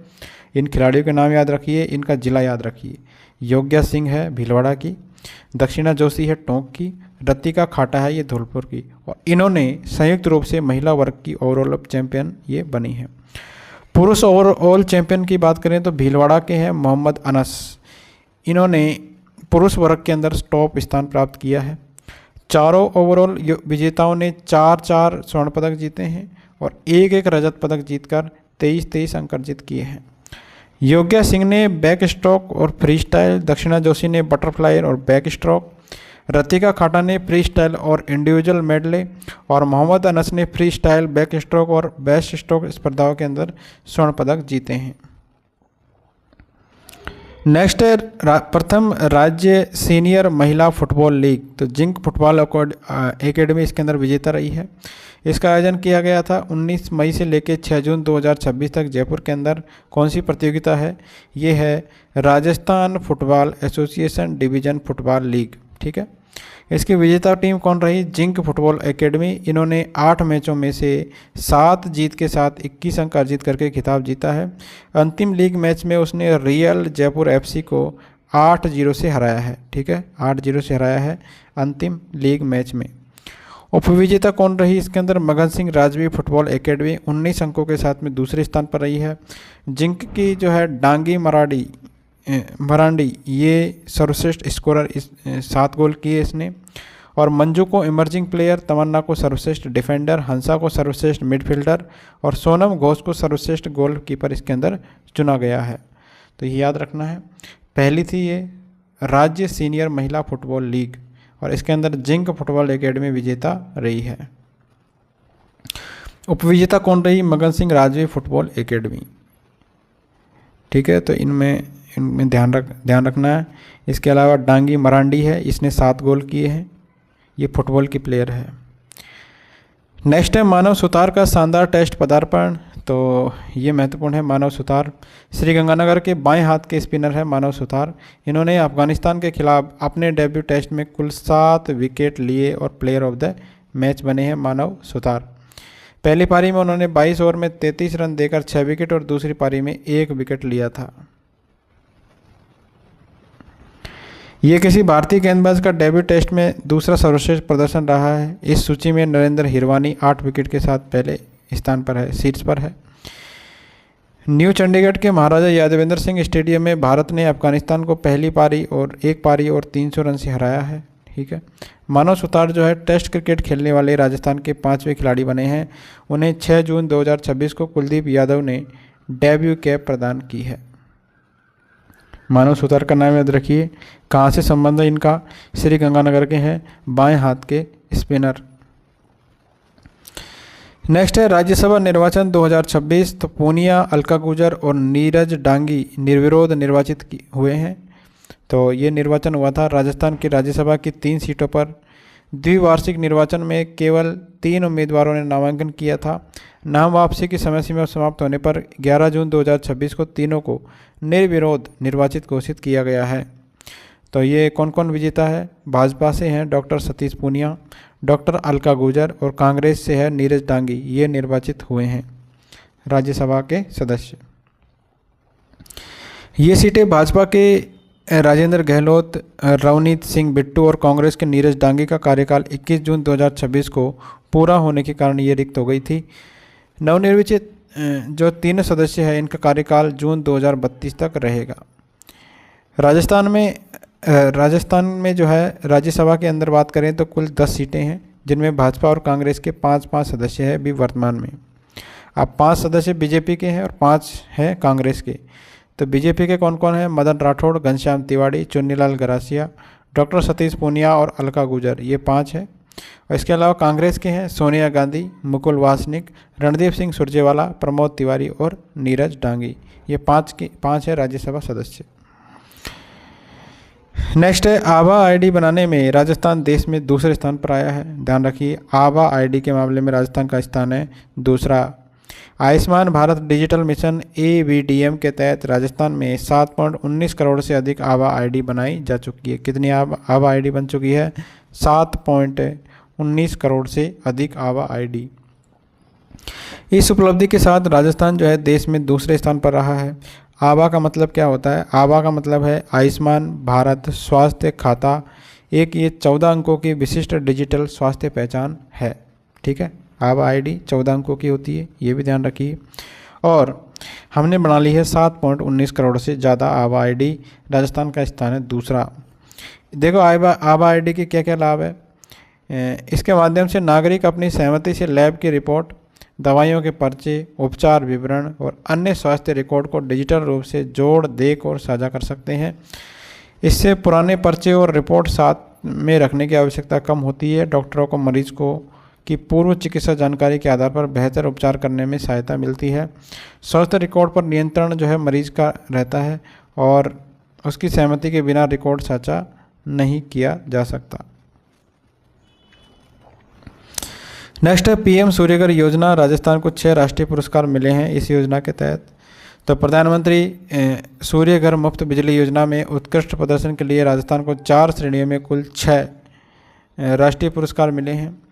पुरस्कार समारोह की बात करें तो 4 जून 2026 को नई दिल्ली में केंद्रीय नवीन और नवीकरणीय ऊर्जा मंत्री है प्रहलाद जोशी, इन्होंने पुरस्कार प्रदान किए हैं। उन्हें ऊर्जा सचिव और डिस्कॉम चेयरमैन आरती डोगरा सहित अधिकारियों ने जो है ये पुरस्कार ग्रहण किए हैं। अब इसमें प्रमुख उपलब्धि क्या रही है हमारी? 90 लाख से 1.50 करोड़ विद्युत उपभोक्ताओं वाले राज्यों की श्रेणी में मई माह के दौरान आवेदन, इंस्टॉलेशन, निरीक्षण और वेंडर पंजीकरण के लिए राजस्थान को द्वितीय पुरस्कार इसके अंदर मिला है। जिला और वेंडर सम्मान सर्वाधिक इंस्टॉलेशन वाले शीर्ष 10 जिलों में जयपुर को 7वां स्थान मिला है। उत्तर क्षेत्र में सर्वाधिक रूफटॉप सोलर इंस्टॉलेशन के लिए मिलन सौर ऊर्जा केंद्र को दूसरा पुरस्कार दिया गया है। मई 2026 का प्रदर्शन क्या रहा? जयपुर, जोधपुर और अजमेर डिस्कॉम में 39,279 पंजीकरण हुए हैं, 27,700 भौतिक सत्यापन, 26,632 रूफटॉप सोलर इंस्टॉलेशन और 177 नए वेंडर्स इसके अंदर जोड़े गए हैं। ये है मई 2026 का ये प्रदर्शन रहा है तीनों डिस्कॉम का। तो हमारे राज्य को जो है राजस्थान को 6 राष्ट्रीय पुरस्कार मिले हैं 4 श्रेणियों के अंदर। नेक्स्ट है जयपुर में भारत टैक्सी का ट्रायल शुरू किया गया है। तो इसका शुभारंभ किया सहकारी परिवहन सेवा भारत टैक्सी, सहकारी परिवहन सेवा है। इसका ट्रायल 4 जून 2026 से जयपुर के अंदर शुरू किया गया है। इसके अंदर सेवाएं क्या रहेगी? जयपुर वासियों को इस प्लेटफॉर्म पर बाइक, टैक्सी, ऑटो रिक्शा और कैब सुविधाएं उपलब्ध रहेगी। सहकारी मॉडल सहकार से समृद्धि की भावना पर आधारित यह सेवा सारथियों की भागीदारी वाला परिवहन नेटवर्क है। जयपुर में अब तक लगभग 13,000 जो है सारथी इस सेवा से जुड़ चुके हैं और जयपुर, दिल्ली, एनसीआर, गुजरात, चंडीगढ़, लखनऊ जैसे शहरों के सहकारी जो परिवहन नेटवर्क ये इसका हिस्सा बना है। तो ये है जयपुर के अंदर भारत टैक्सी का ट्रायल शुरू कर दिया गया है। नेक्स्ट है पंडित विश्व मोहन भट्ट और सलील विश्व मोहन भट्ट को मिला है अमृत रत्न अवार्ड। 17 जून 2026 को नई दिल्ली के ताज पैलेस के अंदर न्यूज़ 18 इंडिया के द्वारा आयोजित समारोह में पद्म भूषण और ग्रैमी पुरस्कार विजेता है पंडित विश्व मोहन भट्ट और उनके पुत्र है पंडित सलील विश्व मोहन भट्ट। इनको प्रतिष्ठित अमृत रत्न सम्मान 2026 से सम्मानित किया है। इस गरिमामयी समारोह के मुख्य अतिथि है पूर्व केंद्रीय मंत्री स्मृति ईरानी, इसकी जो है मुख्य अतिथि थी। पिता पुत्र की इस जोड़ी को उनके साधना, समर्पण और भारतीय संगीत का गौरव वैश्विक स्तर पर बढ़ाने के लिए ये पुरस्कार दिया गया है। ध्यान रखिए इनको दिया गया है अमृत रत्न पुरस्कार। नेक्स्ट है एथलीट फोरम 2026 में सुरभि मिश्रा ने हिस्सा लिया है। 19 जून 2026 को नई दिल्ली के मेजर ध्यानचंद स्टेडियम में आयोजित एथलीट फोरम 2026 में राजस्थान की पूर्व अंतर्राष्ट्रीय स्क्वैश प्लेयर है सुरभि मिश्रा। तो ध्यान रखिए सुरभि मिश्रा जो है इनका संबंध किस खेल से है? स्क्वैश की खिलाड़ी है ये और इन्होंने हिस्सा लिया है अभी एथलीट फोरम 2026 में। कहाँ पर आयोजित किया गया था? ये नई दिल्ली के मेजर ध्यानचंद स्टेडियम के अंदर। इसका आयोजन किसने किया था? इस फोरम का आयोजन किया था भारतीय ओलंपिक संघ आयोग के एथलीट आयोग की ओर से इसका आयोजन किया गया था। नेक्स्ट है राजेंद्र भास्कर बने हैं आयरमैन फ्रांस फिनिशर। तो ये प्रतियोगिता थी 14 जून 2026 को फ्रांस के टूर्स मेट्रोपोल लोयर वैली, ठीक है, इसमें आयोजित आयरनमैन फ्रांस, इसमें जयपुर के ट्रायथलीट है राजेंद्र भास्कर का नाम याद रखिए। इन्होंने ये चुनौती सफलतापूर्वक पूरी की है। इसमें देखो अलग अलग 3 इवेंट शामिल होते हैं। उन्होंने 226 किलोमीटर की तो आयरनमैन ट्रायथलॉन को 10 घंटे 6 मिनट 31 सेकंड में पूरा करके आयरनमैन फिनिशर का दर्जा प्राप्त किया है। इस प्रतियोगिता में जो है अलग अलग है, देखिए 3.8 किलोमीटर की इन्होंने तैराकी की है, 180 किलोमीटर की साइकिलिंग की है और 42.2 किलोमीटर की मैराथन दौड़ इसके अंदर शामिल है। राजस्थान का संबंध जो है राजेंद्र भास्कर का संबंध जयपुर राजस्थान से है और उन्होंने अंतर्राष्ट्रीय प्रतियोगिता में प्रदेश का प्रतिनिधित्व किया है। तो ध्यान रखिए राजेंद्र भास्कर जो है ये आयरनमैन फ्रांस फिनिशर बने हैं और ये है राजस्थान से इनका संबंध है जयपुर से। नेक्स्ट है पी कृष्ण कुमार बने हैं इंडिया ए महिला टीम के बॉलिंग कोच। तो जून 2026 की रिपोर्ट के अनुसार रणजी चैंपियन जम्मू कश्मीर के बॉलिंग कोच रहे हैं राजस्थान के पूर्व क्रिकेटर पी कृष्ण कुमार। इनको इंडिया ए महिला क्रिकेट टीम का बॉलिंग कोच नियुक्त किया गया है। ध्यान रखिए, रणजी चैंपियन जम्मू कश्मीर के बॉलिंग कोच रहे थे और राजस्थान के पूर्व क्रिकेटर थे पी कृष्ण कुमार। और हमारी जो इंडिया की टीम ए है महिला, इसके बॉलिंग कोच बने हैं। भारतीय महिला क्रिकेट टीम 20 जून से लेके 4 जुलाई 2026 तक इंग्लैंड दौरे पर ये रहेगी, जहां वह इंग्लैंड ए टीम के खिलाफ 3 एकदिवसीय ओडीआई और 3 टी20 मैच खेलेगी। नेक्स्ट है प्रोफेसर मनोज पंडित जो है विश्व के शीर्ष भूवैज्ञानिकों में शामिल हुए हैं।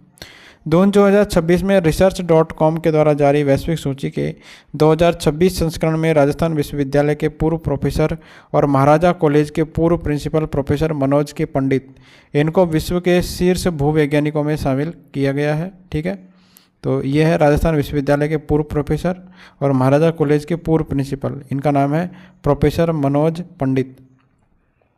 तो ये जो है विश्व के शीर्ष जो भूवैज्ञानिक है इसमें शामिल हुए हैं। इस प्रतिष्ठित सूची में उन्हें वैश्विक स्तर पर 6793वां स्थान मिला है, जबकि भारत में चयनित 61 भूवैज्ञानिकों में से 38वें स्थान पर ये रहे हैं। राजस्थान के ये एकमात्र भूवैज्ञानिक है। इस वैश्विक सूची में स्थान पाने वाले प्रोफेसर पंडित जो है राजस्थान की एकमात्र भूवैज्ञानिक है, तो इनका नाम याद रखिए, प्रोफेसर मनोज पंडित। नेक्स्ट है मुख्यमंत्री ने देखी है फिल्म भारत भाग्य विधाता।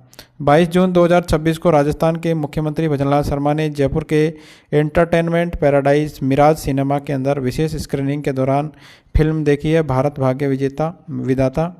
फिल्म का बैकग्राउंड देखिए क्या है। 2008 के 26/11 मुंबई आतंकी हमले के दौरान कामा हॉस्पिटल के डॉक्टर, नर्स और स्वास्थ्य कर्मियों की बहादुरी और राष्ट्र सेवा पर यह आधारित है। फिल्म में अभिनेत्री और लोकसभा सांसद कंगना रनौत इसने मुख्य भूमिका निभाई है और इस अवसर पर उत्कृष्ट कार्य करने वाली नर्सेज को सम्मानित भी किया गया है। वर्ष 2008 में क्या हुआ था, मुंबई में 26/11 का जो आतंकी हमला हुआ था उसके दौरान देश की रक्षा करते हुए वीरगति प्राप्त करने वाले सुरक्षा कर्मियों की याद में मुंबई में एक विशेष स्मारक बनाया गया है और यह हमला भारत के इतिहास में सबसे भीषण आतंकी हमलों में से एक था, 26/11 का हमला। नेक्स्ट है जय मुंदड़ा जो है, इन्होंने पदार्पण मैच की पहली ही गेंद पर विकेट लेकर इतिहास रच दिया है। जय मुंदड़ा का नाम याद रखिए। 26 जून 2026 को बेलफास्ट में भारत के खिलाफ खेले गए पहले टी20 अंतर्राष्ट्रीय मैच में टोंक के हैं, ध्यान रखिए, जय मुंदड़ा 29 वर्ष के हैं। ये ऑलराउंडर जय मुंदड़ा ने आयरलैंड के लिए डेब्यू करते हुए एक अनोखा इतिहास रच दिया है। ठीक है, इन्होंने संजू सैमसन को पहली ही बॉल पर बोल्ड किया है। ठीक है, पहली ही गेंद पर क्या किया है, इन्होंने बोल्ड किया है संजू सैमसन को, और ये आयरलैंड की तरफ से खेलते हैं। दूसरे आयरिश गेंदबाज है, वे टी20 अंतर्राष्ट्रीय डेब्यू की पहली गेंद पर विकेट लेने वाले आयरलैंड के दूसरे गेंदबाज बन गए हैं। इससे पहले मैथ्यू हम्फ्रीज ने यह कारनामा किया था। पहले अपने इस पदार्पण मैच में जय मुंदड़ा ने शानदार नियंत्रण दिखाते हुए 4 ओवर में 25 रन देकर 2 विकेट लिए और इन्होंने 2 आउट किए हैं, एक तो संजू सैमसन को और एक शिवम दुबे को। नेक्स्ट है समाज सेवी ओम प्रकाश मोदी को रोटरी कर्मयोगी अवार्ड दिया गया है। तो जून 2026 में बूंदी में आयोजित एक विशेष समारोह में समाज सेवी ओम प्रकाश मोदी को समाज सेवा और मानव कल्याण में उल्लेखनीय योगदान के लिए प्रतिष्ठित BAKS डॉक्टर अशोक गुप्ता सेवा रत्न अवार्ड से सम्मानित किया गया है। जयपुर रोटरी का सम्मान, इसके अलावा रोटरी क्लब जयपुर में ने भी 19 जून 2026 को उन्हें समाज के प्रति समर्पित सेवा कार्यों के लिए रोटरी कर्मयोगी अवार्ड से नवाजा है। यह सम्मान उन्हें 1 जुलाई 2025 से 30 जून 2026 के बीच हुए जनहित के प्रयासों और सामाजिक योगदान के लिए मिला है। तो ये किसको मिला है ये पुरस्कार? ये मिला है ओम प्रकाश मोदी को। और कौन सा अवार्ड है? ये है रोटरी कर्मयोगी अवार्ड। नेक्स्ट है डॉक्टर स्वरूपानंद जो है, इनको आयुष लीजेंडरी अवार्ड से सम्मानित किया गया है। 12 से लेके 14 जून 2026 को नेपाल की राजधानी है काठमांडू, इसके अंदर आयोजित अंतर्राष्ट्रीय आयुष कॉन्क्लेव 4.0 के नेपाल संस्करण में जयपुर के होम्योपैथिक विशेषज्ञ है ये कौन? डॉक्टर स्वरूपानंद। इनको आयुष क्षेत्र में उल्लेखनीय योगदान के लिए आयुष लीजेंडरी अवार्ड से सम्मानित किया गया है। कौन सा अवार्ड दिया गया है इनको? आयुष लीजेंडरी अवार्ड से सम्मानित किया गया है। संयुक्त आयोजक इस अंतर्राष्ट्रीय कॉन्क्लेव का आयोजन नेपाल चैम्बर ऑफ कॉमर्स यानी एनसीसी और भारत के काउंसिल फॉर इंटीग्रेटेड वैध इनोवेशन एंड कोलैबोरेशन सीविक के संयुक्त तत्वाधान में इसका आयोजन किया गया था। ठीक है, तो दोनों ने मिलकर इसका आयोजन किया था और इनका नाम है स्वरूपानंद सरकार। इनको दिया गया है आयुष लीजेंडरी अवार्ड। नेक्स्ट महत्वपूर्ण है जयपुर के नीलिमा अरोड़ा। इन्होंने माउंट एवरेस्ट फतेह करके नया इतिहास रचा है। तो नीलिमा अरोड़ा है, जयपुर की रहने वाली है। 25 मई 2026 को जयपुर की नीलिमा अरोड़ा, इन्होंने थैलेसीमिया माइनर से पीड़ित होने के बावजूद माउंट एवरेस्ट पर सफलतापूर्वक तिरंगा फहराकर एक नया इतिहास रच दिया है। यह जो है विश्व की पहली महिला है इस आनुवंशिक स्थिति से जूझते हुए एवरेस्ट की चोटी पर पहुंचने वाली देश की जो है ये पहली महिला बन गई है। नीलिमा वर्तमान के अंदर कैलिफोर्निया अमेरिका में सिलिकॉन वैलिडेशन इंजीनियर के रूप में ये कार्यरत है। नीलिमा के द्वारा फतह की गई अन्य वैश्विक चोटियां हैं यूरोप और अमेरिका की, फ्रांस का माउंट ब्लांक और मैटरहॉर्न, इक्वाडोर का कोटोपॉक्सी और अर्जेंटीना का अकांकागुआ पर्वत। नेपाल का है हिमालय पर्वत का सर्वश्रेष्ठ पर्वत है AMA-SSB, इन्होंने फतह कर लिया है। ठीक है, तो इन्होंने ये जो है थैलेसीमिया से ग्रसित होने के बावजूद जो है इन्होंने ये उपलब्धि हासिल की है। माउंट एवरेस्ट जो है इन्होंने फतह किया है। माउंट एवरेस्ट विश्व का सबसे ऊंचा पर्वत शिखर है। हम बात करें तो इसकी वर्तमान आधिकारिक ऊंचाई है 8,848.86 मीटर। यह नेपाल और तिब्बत की सीमा पर स्थित है, जहां नेपाल में इसे स्थानीय भाषा में सागर माथा भी इसको कहा जाता है। तो माउंट एवरेस्ट को क्या कहा जाता है? सागर माथा। इसकी ऊंचाई है 8,848.86 मीटर। इस पर किसने फतह हासिल की है? अभी जयपुर की है नीलिमा अरोड़ा ने। नेक्स्ट है जूनियर शूटिंग वर्ल्ड कप के अंदर पूर्वी प्रताप सिंह ने जीता है स्वर्ण पदक। तो 16 से लेकर 26 जून 2026 तक सुहल जर्मनी में आयोजित ISSF जूनियर वर्ल्ड चैंपियनशिप 2026 में पिंक सिटी जयपुर की युवा निशानेबाज है पूर्वी प्रताप कच्छावा। इन्होंने स्वर्ण पदक हासिल करके जो है देश का मान बढ़ाया है। तो ये शूटिंग के प्लेयर है, इनका नाम है पूर्वी प्रताप। ठीक है, और जर्मनी में आयोजित हुई थी जूनियर वर्ल्ड चैंपियनशिप 2026। जयपुर की रहने वाली है, युवा निशानेबाज है पूर्वी प्रताप कच्छावा। इन्होंने स्वर्ण पदक हासिल किया है। पूर्वी ने यह पदक महिलाओं की 25 मीटर स्टैंडर्ड पिस्टल टीम स्पर्धा में हासिल किया है। उल्लेखनीय है कि पूर्वी प्रताप जो है 25 मीटर स्टैंडर्ड पिस्टल स्पर्धा में वर्तमान राष्ट्रीय रिकॉर्ड धारक भी ये है। नेक्स्ट है डॉक्टर मीनू बेरीवाल। इनको diamond of Asia international award से सम्मानित किया गया है। तो जून 2026 में देहरादून में आयोजित new think forms international conference and awards 2026 में जयपुर की वरिष्ठ अधिवक्ता एवं काउंसलर डॉक्टर मीनू बेरीवाल, इनको प्रतिष्ठित diamond of Asia international award 2026 से जो है सम्मानित किया गया है। उन्हें यह सम्मान सामाजिक जागरूकता, महिला सशक्तिकरण और काउंसलिंग के क्षेत्र में उनके उल्लेखनीय कार्यों के लिए दिया गया है। नेक्स्ट है रवि बिश्नोई बने हैं Indian health care league IHL के ब्रांड एम्बेसडर। कौन बने हैं? रवि बिश्नोई बने हैं इंडियन हेल्थ केयर लीग के ब्रांड एम्बेसडर। जून 2026 में जयपुर में आयोजित एक विशेष कार्यक्रम के दौरान मूलतः जोधपुर के रहने वाले भारतीय स्पिनर है रवि बिश्नोई। इनको दुनिया की सबसे बड़ी health care cricket league Indian health care league season 2 का आधिकारिक ब्रांड एम्बेसडर नियुक्त किया गया है। इस कार्यक्रम में IHL प्रबंधन ने लीग के राष्ट्रीय स्तर पर विस्तार और विश्वव्यापी ट्रायल्स की घोषणा की है। सी स्ट्राइक का शुभारंभ, इसके साथ ही महिला हेल्थ केयर क्रिकेट लीग सी स्ट्राइक के शुभारंभ और नए नेतृत्व पैनल की घोषणा भी की गई है। नेक्स्ट है कृष्णा नागर ने पैरा बैडमिंटन इंटरनेशनल टूर्नामेंट में स्वर्ण पदक जीता है। तो 16 से लेकर 21 जून 2026 तक आयोजित फ्रांस पैरा बैडमिंटन इंटरनेशनल 2026 में गुलाबी नगर जयपुर के स्टार पैरा शटलर है कृष्णा नागर। इन्होंने पुरुष एकल SH6 वर्ग के अंदर स्वर्ण पदक जीतकर जो है देश का नाम रोशन किया है। ठीक है, जून 2026 में आयोजित की गई थी France para badminton international 2026। Jaipur के हैं कृष्णा नागर और ये पैरा बैडमिंटन के प्लेयर है। रोमांचक फाइनल मैच हुआ था। कृष्णा ने पेरिस पैरालंपिक के स्वर्ण पदक विजेता है चार्ल्स नॉक्स, इनको सीधे 2 सेटों में 21-19, 21-11 से शिकस्त दी है। इसके अलावा अन्य पदक श्रेणियां हैं। कृष्णा ने मिक्स्ड डबल्स में नित्यश्री सुमथी सिवन के साथ तथा पुरुष डबल्स में शिवराजन सलाई मलाई के साथ मिलकर कांस्य पदक भी इन्होंने हासिल किए हैं। नेक्स्ट है बीसीसीआई इमर्जिंग टूर्नामेंट। इसमें अंशु जैन और विनीत सक्सेना बने हैं कोच। तो कोच की नियुक्ति की गई है 26 जून 2026 के अंदर बीसीसीआई के द्वारा। राजस्थान की सीनियर पुरुष क्रिकेट टीम के पूर्व कोच है ये अंशु जैन। इनको इमर्जिंग मेंस टूर्नामेंट के लिए टीम 2 का कोच नियुक्त किया गया है और टीम 3 का जो है कोच नियुक्त किया गया है विनीत सक्सेना को। विनीत सक्सेना ने फर्स्ट श्रेणी क्रिकेट के अंदर 100 से अधिक रणजी मैच खेले हैं। तो ये राजस्थान के पूर्व दिग्गज बल्लेबाज है विनीत सक्सेना। यह जो है red ball cricket tournament BCCI centre of excellence COE Bengaluru में 6 से लेके 24 जुलाई 2026 तक आयोजित किया जाएगा।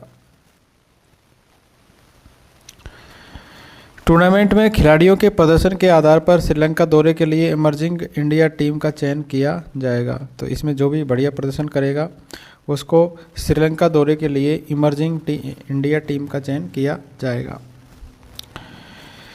नेक्स्ट है चित्तौड़गढ़ स्मैशर्स एवं पिंक सिटी रॉयल्स बने हैं चैंपियन। तो इसका आयोजन किया गया था जून 2026 में चौगाट स्टेडियम जयपुर में। राजस्थान बॉल बैडमिंटन संघ के तत्वाधान में प्रथम फ्रेंचाइजी आधारित Rajasthan premier league ball badminton championship का आयोजन किया गया था। पुरुष वर्ग की बात करें तो चित्तौड़गढ़ स्मैशर्स ने फाइनल में जोधपुर वॉरियर्स को 35-30, 23-35 और 35-33 से हराकर खिताब जीता है। महिला वर्ग में बात करें तो पिंक सिटी रॉयल्स ने शेखावाटी वॉरियर्स को 35-35, 35-25, 35-33 से पराजित करके चैंपियनशिप अपने नाम की है। दोनों विजेता टीमें पूरे टूर्नामेंट में अजय रही है। पुरुष वर्ग में चित्तौड़गढ़ स्मैशर्स के विवेक और को जो है सर्वश्रेष्ठ खिलाड़ी चुना गया है। ठीक है, तो ये बात हो रही है चित्तौड़गढ़ स्मैशर्स और पिंक सिटी रॉयल्स ये चैंपियंस बने हैं। और ये प्रतियोगिता कौन सी थी? ये प्रतियोगिता थी Rajasthan premier league ball badminton championship. Next है डॉक्टर श्वेता बनी है मिसेज राजस्थान 2026। तो महत्वपूर्ण है। जून 2026 की रिपोर्ट के अनुसार फ्यूजन ग्रुप ऑफ जामडोली स्थित हेवा हेवन रिसोर्ट में आयोजित प्रतिष्ठित ब्यूटी पेजेंट मिसेज राजस्थान 2026 के 9वें सीजन में डॉक्टर श्वेता कसाना इन्होंने गोल्ड कैटेगरी यानी ये कैटेगरी है 37 से लेके 51 वर्ष आयु वर्ग का खिताब अपने नाम इन्होंने किया है। इनका नाम है डॉक्टर श्वेता कंसाना। ये पेशेवर डेंटिस्ट है। डॉक्टर श्वेता एक पेशेवर दंत चिकित्सक है और पिछले 11 वर्षों से जयपुर के डॉक्टर ठक्कर्स जयपुर डेंटल हॉस्पिटल में अपनी सेवाएं ये दे रही है और ये बनी है मिसेज राजस्थान 2026। अगला है पेरिस के बांजूर मोदी कार्यक्रम में गूंजा है केसरिया बालम। तो इसका आयोजन किया गया 18 जून 2026 को फ्रांस की राजधानी पेरिस के अंदर। भारतीय समुदाय का कार्यक्रम था बंजोर मोदी। ठीक है, इसमें प्रधानमंत्री नरेंद्र मोदी ने प्रवासी भारतीयों को संबोधित किया था। इसमें राजस्थान की तरफ से प्रस्तुति दी गई थी संगीतकार राहिस भारती के दल दाउड़ जिप्सीज ऑफ राजस्थान ने पेरिस के साले प्लेल कंसर्ट हॉल के अंदर प्रसिद्ध राजस्थानी लोकगीत है केसरिया बालम आवनी पधारो देश को प्रस्तुत किया था। तो राजस्थान का जो ये है गीत केसरिया बालम ये गाया गया वहाँ पर। इस सांस्कृतिक कार्यक्रम में घूमर नृत्य और राजस्थानी पारंपरिक वाद्य संगीत भी शामिल रहा। दल का चयन भारतीय दूतावास पेरिस के द्वारा किया गया था। संगीत का संदर्भ है केसरिया बालम राजस्थान का प्रसिद्ध मांड लोकगीत है। ध्यान रखिए केसरिया बालम क्या है? मांड लोकगीत है। इसकी लोकप्रिय प्रस्तुति के लिए पद्मश्री अल्लाह जिलाई बाई विशेष रूप से ये जानी जाती है। मांड गायिका है पद्मश्री अल्लाह जिलाई बाई। अगला है ज्योत्सना सक्सेना। इनको सुभद्रा कुमारी चौहान सम्मान 2026 से सम्मानित किया गया है। जून 2026 में जयपुर की प्रतिष्ठित लेखिका और साहित्यकार है ज्योत्सना सक्सेना। इनको उनकी उत्कृष्ट साहित्यिक अवदान के लिए सुभद्रा कुमारी चौहान सम्मान 2026 से सम्मानित किया गया है। उन्हें यह सम्मान सिंगापुर के लिटिल इंडिया में आयोजित एक विशेष अंतर्राष्ट्रीय साहित्यिक आध्यात्मिक संगोष्ठी के अंदर प्रदान किया गया है। ज्योत्सना ने इस अवसर पर सहज योग का वैश्विक प्रभाव विषय पर अपना शोध पत्र भी प्रस्तुत किया। गजेंद्र सिंह शेखावत पुणे बने हैं राजस्थान बैडमिंटन संघ के अध्यक्ष। तो 18 जून 2026 को भीलवाड़ा में आयोजित राजस्थान बैडमिंटन संघ की आम सभा में केंद्रीय पर्यटन और संस्कृति मंत्री है गजेंद्र सिंह शेखावत। इनको लगातार दूसरी बार सर्वसम्मति से निर्विरोध अध्यक्ष चुना गया है। उनका यह कार्यकाल 4 वर्ष के लिए रहेगा। कितने साल तक? 4 वर्ष के लिए। बैडमिंटन संघ की नई कार्यकारिणी की बात करें तो इसके अध्यक्ष है गजेंद्र सिंह शेखावत, केंद्रीय मंत्री है ये। सचिव है के गर्ग, कोषाध्यक्ष है जाकिर हुसैन और चयन समिति के अध्यक्ष है जेपी भट्ट। नेक्स्ट है सोनाक्षी मोठिया। इन्होंने इसरो के एनालॉग सेंटर से प्राप्त किया है प्रशिक्षण। ठीक है, कौन है? सोनाक्षी मोठिया। तो जयपुर में नेवटा बगरू के पास मोटिया की ढाणी में रहने वाली 16 वर्षीय सोनाक्षी मोठिया ने भारतीय अंतरिक्ष अनुसंधान संगठन के एनालॉग ट्रेनिंग सेंटर से सफलतापूर्वक प्रशिक्षण प्राप्त करके प्रदेश का गौरव बढ़ाया है।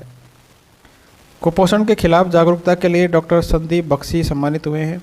तो जेएनयू के चांसलर है डॉक्टर संदीप बख्शी। इनको बच्चों में कुपोषण और भूख के खिलाफ वैश्विक अभियान में उनके उल्लेखनीय योगदान के लिए अंतर्राष्ट्रीय स्तर पर सम्मानित किया है। ठीक है, क्या नाम है इनका? डॉक्टर संदीप बख्शी। उन्हें यह सम्मान संयुक्त राष्ट्र की आर्थिक और सामाजिक परिषद से जुड़ी संस्था IIM, SAM, intergovernmental institution for the use of micro alga spirulina against malnutrition के द्वारा नई दिल्ली में आयोजित फाउंडेशन डे समारोह में प्रदान किया गया था। स्पिरुलिना एक प्रकार का नीला हरा शैवाल है जो प्रोटीन, विटामिन और खनिजों से भरपूर होने के कारण कुपोषण से लड़ने में बेहद प्रभावी माना जाता है। इसे क्या कहा जाता है? भविष्य का सुपर फूड। नेक्स्ट है हिंदू पंचांग के अनुसार महाराणा प्रताप की 486वीं जयंती। तो ये पड़ी थी 17 जून 2026 को और ये मनाई गई। ये जो है हिंदू पंचांग के अनुसार ज्येष्ठ शुक्ल तृतीया को पड़ती है। इस अवसर पर कुंभलगढ़ के अंदर दीपोत्सव किया गया। इस विशेष अवसर पर महाराणा प्रताप की जन्मस्थली है कुंभलगढ़ दुर्ग। इसमें पहली बार एक भव्य दीपोत्सव का आयोजन किया गया था। इस अवसर पर जो पूरा दुर्ग 21,000 दियों की रोशनी में जगमगा उठा है। कुंभलगढ़ दुर्ग का निर्माण महाराणा कुंभा ने करवाया था। इस किले की दीवार की लंबाई जो है ये है 36 किलोमीटर की है, जिसे भारत की महान दीवार भी कहा जाता है। इसी दुर्ग के भीतर स्थित कटारगढ़ के अंदर महाराणा प्रताप का जन्म हुआ था। तो महाराणा प्रताप का जन्म कुंभलगढ़ के कटारगढ़ में हुआ था। नेक्स्ट है VGU के अंदर राजस्थान का पहला जनरेटिव AI कैंपस बन रहा है। तो इसकी घोषणा की गई है। विवेकानंद ग्लोबल यूनिवर्सिटी है, 16 जून को ये घोषणा हुई है। गूगल क्लाउड के साथ साझेदारी में राजस्थान का पहला जनरेटिव AI कैंपस स्थापित करने की घोषणा की है। तो VGU किसके साथ मिलकर पहला जनरेटिव AI कैंपस खोल रही है? गूगल क्लाउड के साथ मिलकर। इसका मुख्य उद्देश्य है कृत्रिम बुद्धिमत्ता यानी AI और क्लाउड तकनीक को पाठ्यक्रम, अनुसंधान और विश्वविद्यालय के प्रशासनिक कार्यों में जो है एकीकृत किया जाएगा। इसमें प्रमुख व्यवस्थाएं क्या रहेगी? परिसर के अंदर गूगल सेंटर ऑफ एक्सीलेंस स्थापित किया जाएगा, जहां लाइव लैब लगेगी, हैकाथॉन, उद्योग पर आधारित परियोजनाएं और एजेंटिक AI अनुप्रयोगों का कार्य होगा। इसमें छात्र लाभ क्या रहेगा? गूगल क्लाउड के सहयोग से विकसित BTech पाठ्यक्रम में AI, मशीन लर्निंग और क्लाउड कंप्यूटिंग का व्यावहारिक प्रशिक्षण और गूगल क्लाउड प्रमाण पत्रों के अवसर उपलब्ध होंगे। Next Ciputra junior world championship Ojaswini Indonesia में रनर अप रही है। ये इंडोनेशिया में आयोजित प्रतिष्ठित Ciputra junior world golf championship में जयपुर की 13 वर्षीय उभरती गोल्फर है ओजस्विनी सारस्वत। तो ध्यान रखिए, ओजस्विनी सारस्वत क्या है? ये है गोल्फर। तो इन्होंने शानदार प्रदर्शन करते हुए देश का नाम रोशन किया है। बेस्ट प्रोमिसिंग प्लेयर, तो ओजस्विनी ने इस वैश्विक चैंपियनशिप में बेस्ट प्रोमिसिंग प्लेयर यानी सर्वश्रेष्ठ होनहार खिलाड़ी वर्ग में रनर अप का स्थान हासिल किया है, यानी ये उपविजेता रही है। किसके अंदर? सिपुत्रा जूनियर वर्ल्ड चैंपियनशिप के अंदर। इंडोनेशिया में ये आयोजित हुई थी। इन्होंने शानदार प्रदर्शन किया है और दुनिया भर के दिग्गज जूनियर गोल्फरों को कड़ी टक्कर देते हुए 2 अंडर पार का बेहतरीन स्कोर बनाकर दूसरा स्थान इन्होंने हासिल किया है। नेक्स्ट है कैडेट नेशनल जूडो में राजस्थान की बालक टीम उपविजेता रही है। आयोजन किया गया 10 से लेकर 13 जून 2026 को table tennis hall sector 23 Chandigarh के अंदर राष्ट्रीय कैडेट जूडो चैंपियनशिप का आयोजन किया गया था। राजस्थान ने कुल 6 पदक जीते हैं, 1 स्वर्ण 2 रजत और 3 कांस्य पदक जीते हैं और राजस्थान की बालक टीम जो है इसके अंदर उपविजेता रही है। सौरव ने 66 केजी वर्ग के अंदर स्वर्ण पदक जीता है। अंकित राजोरा ने और विनय आचार्य ने जो है रजत पदक प्राप्त किए हैं। इसके अलावा अश्विन भारद्वाज, दिव्या पवार और अंजलि चौधरी ने कांस्य पदक जीते हैं। नेक्स्ट है डिजी1 पोर्टल, तो वन विभाग का डिजिटल परिवर्तन है ये। समीक्षा की बात करें तो 25 जून 2026 को मुख्य सचिव वी श्रीनिवास है, इन्होंने डिजी1 पोर्टल की कार्यप्रणाली की समीक्षा की थी। राजस्थान वन विभाग की डिजिटल पब्लिक इंफ्रास्ट्रक्चर पर आधारित ये पहल है। ध्यान रखिए डिजी1 क्या है, ये है राजस्थान के वन विभाग की डिजिटल पब्लिक इंफ्रास्ट्रक्चर डीपीआई पर आधारित पहल। इसका उपयोग किसके अंदर है? पोर्टल के माध्यम से विभागीय डेटा का बेहतर प्रबंधन, नीति निर्माण, त्वरित निर्णय, वन्य स्वास्थ्य निगरानी, अग्नि जोखिम पूर्वानुमान और भूमि उपयोग परिवर्तनों की मॉनिटरिंग की जा सकेगी। पोर्टल के उपयोग और प्रदर्शन के आधार पर प्रत्येक माह जिला स्तरीय रिपोर्ट तैयार करके जिलों की रैंकिंग निर्धारित की जाएगी। मुख्यमंत्री भजनलाल शर्मा ने 21 मार्च 2025 को जयपुर में डिजी1 पोर्टल का शुभारंभ किया था। कहाँ पर किया था? जयपुर के अंदर। नेक्स्ट है राष्ट्रीय सहकारिता सम्मेलन में राजस्थान पहले स्थान पर आया है। तो ये सम्मेलन था 25 जून 2026 को श्रीनगर जम्मू कश्मीर में आयोजित 8वें राष्ट्रीय सहकारिता सम्मेलन में राजस्थान के सहकारिता क्षेत्र की उपलब्धियों की सराहना की गई है। राष्ट्रीय उपलब्धि क्या रही? राजस्थान 1969 बहुउद्देशीय सहकारी समितियों के गठन, 6753 समितियों को भारतीय बीज सहकारी समिति लिमिटेड की सदस्यता और 120 गोदामों के निर्माण में देश में अग्रणी रहा है। ध्यान रखिए राजस्थान ने जो है राजस्थान पहले स्थान पर रहा है राष्ट्रीय सहकारिता सम्मेलन के अंदर। कौन क्या क्या उपलब्धि हासिल की है? हमने 1969 बहुउद्देशीय सरकारी समितियों का गठन किया है, 6753 समितियों को भारतीय बीज समिति लिमिटेड की सदस्यता दिलाई है और 120 गोदामों का निर्माण किया है। ठीक है, ये 8वें नंबर का था और श्रीनगर जम्मू कश्मीर में आयोजित ये किया गया था। इसके अलावा राज्य में ईआरपी पोर्टल पर 10.91 करोड़ प्रविष्टियाँ दर्ज की गई है। इन उपलब्धियों के आधार पर राजस्थान को देश में पहला स्थान प्राप्त हुआ है।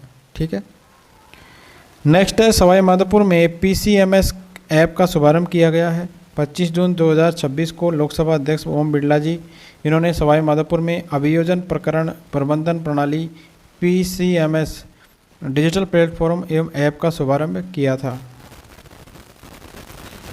इसका मुख्य उपयोग क्या है? यह प्रणाली एफआईआर से अंतिम निर्णय तक मामलों की real time monitoring, online case tracking और त्वरित रिपोर्टिंग में सहायता करेगी। इस अवसर पर राजस्थान अभियोजन अधिकारी एसोसिएशन की नवनिर्वाचित प्रदेश अध्यक्ष प्रतिभा पुरोहित के नेतृत्व वाली कार्यकारिणी को जो है शपथ दिलाई गई थी। नेक्स्ट है लोकतंत्र सेनानियों की पेंशन में वृद्धि कर दी गई है। इसकी घोषणा की गई है 25 जून को संविधान हत्या दिवस के अवसर पर। मुख्यमंत्री भजनलाल शर्मा ने लोकतंत्र सेनानियों के लिए समान राशि बढ़ाने की घोषणा की है। इसके अंदर मासिक पेंशन 20,000 से बढ़ाकर 25,000 प्रति माह कर दी गई है। मासिक चिकित्सा सहायता 4,000 से बढ़ाकर 5,000 रुपये कर दी गई है। नेक्स्ट है आंगनबाड़ी केंद्रों पर खिलौना बैंक अभियान। तो अभियान की अवधि है 24 जून से लेकर 1 जुलाई 2026 तक। महिला एवं बाल विकास विभाग ने प्रदेश के आंगनबाड़ी केंद्रों पर खिलौना बैंक, प्रवेशोत्सव और पौधारोपण अभियान चलाया था। इसका मुख्य उद्देश्य क्या है? 3 से 6 वर्ष आयु के बच्चों को गुणवत्तापूर्ण शालापूर्व शिक्षा से जोड़ना और केंद्रों में नामांकन को बढ़ाना। 24 से लेकर 30 जून तक गृह संपर्क के माध्यम से बच्चों का चिन्हीकरण और प्रत्येक केंद्र पर 10 से 20 सुरक्षित खिलौने एकत्र करने का इसमें लक्ष्य रखा गया था। इसका शुभारंभ 1 जुलाई 2026 को सभी आंगनवाड़ी केंद्रों पर खिलौना बैंक का शुभारंभ किया गया और नए बच्चों का पंजीकरण किया गया था। नेक्स्ट है माउंट आबू का नया नाम अब हो जाएगा आबू राज। ठीक है, तो इसका औपचारिक लोकार्पण 20 जून 2026 को मुख्यमंत्री जी ने सिरोही के माउंट आबू के लिए आबू राज नाम का औपचारिक लोकार्पण किया है। इस अवसर पर 74 करोड़ से अधिक लागत के 41 विकास कार्यों का शिलान्यास और लोकार्पण किया है। आबू राज जो माउंट आबू राजस्थान का एकमात्र क्या है, हिल स्टेशन है। इसके अलावा भी जो है कामा भरतपुर का नया नाम हो जाएगा कामवन और जाजपुर भीलवाड़ा का नया नाम जो है यज्ञपुर किया गया है, तो ये याद रखिए। नेक्स्ट है पीएम किसान की 23वीं किस्त जारी कर दी गई है। तो 20 जून 2026 को प्रधानमंत्री नरेंद्र मोदी ने तारकेश्वर हुगली पश्चिम बंगाल से पीएम किसान की जो है 23वीं किस्त जारी की है। ठीक है, 23वें नंबर की किस्त थी और इसमें 9.44 करोड़ पात्र किसानों के खातों में 18,880 करोड़ से अधिक राशि प्रत्यक्ष लाभ अंतरण यानी डीबीटी के माध्यम से भेजी गई थी। राजस्थान के 66 लाख से अधिक किसानों के खातों में 1320 करोड़ से अधिक की राशि ट्रांसफ़र हुई है। पात्र किसान परिवारों को प्रतिवर्ष 6,000 रुपये की सहायता दी जाती है। 2,000 की जो है 3 किस्तों में ये दी जाती है। ठीक है, प्रधानमंत्री किसान सम्मान निधि जो है इसकी औपचारिक शुरुआत हुई थी 24 फरवरी 2019 को गोरखपुर उत्तर प्रदेश से इसकी शुरुआत की गई थी। नेक्स्ट है RICEM स्वच्छता मैराथन का आयोजन किया गया है और इसका आयोजन किया गया था 20 जून को। ठीक है, मैराथन की थीम क्या थी, इसका विषय था स्वच्छ सहकार समृद्ध सहकार। इसका मुख्य उद्देश्य था समाज में स्वच्छता और सहकारिता के प्रति जन जागरूकता को बढ़ाना व इन मूल्यों को अपनाने के लिए प्रेरित करना। राजस्थान सहकारी शिक्षा एवं प्रबंध संस्थान RICEM का मुख्यालय राज्य की राजधानी जयपुर में स्थापित है।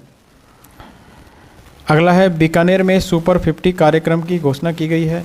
भावना मेघवाल मेमोरियल ट्रस्ट के द्वारा बीकानेर के 50 प्रतिभावान एवं ज़रूरतमंद विद्यार्थियों के लिए सुपर 50 का कार्यक्रम चलाया जाएगा।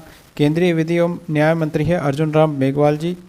इन्होंने महाराजा गंगा सिंह विश्वविद्यालय में 26 जून 2026 को इसकी घोषणा की है।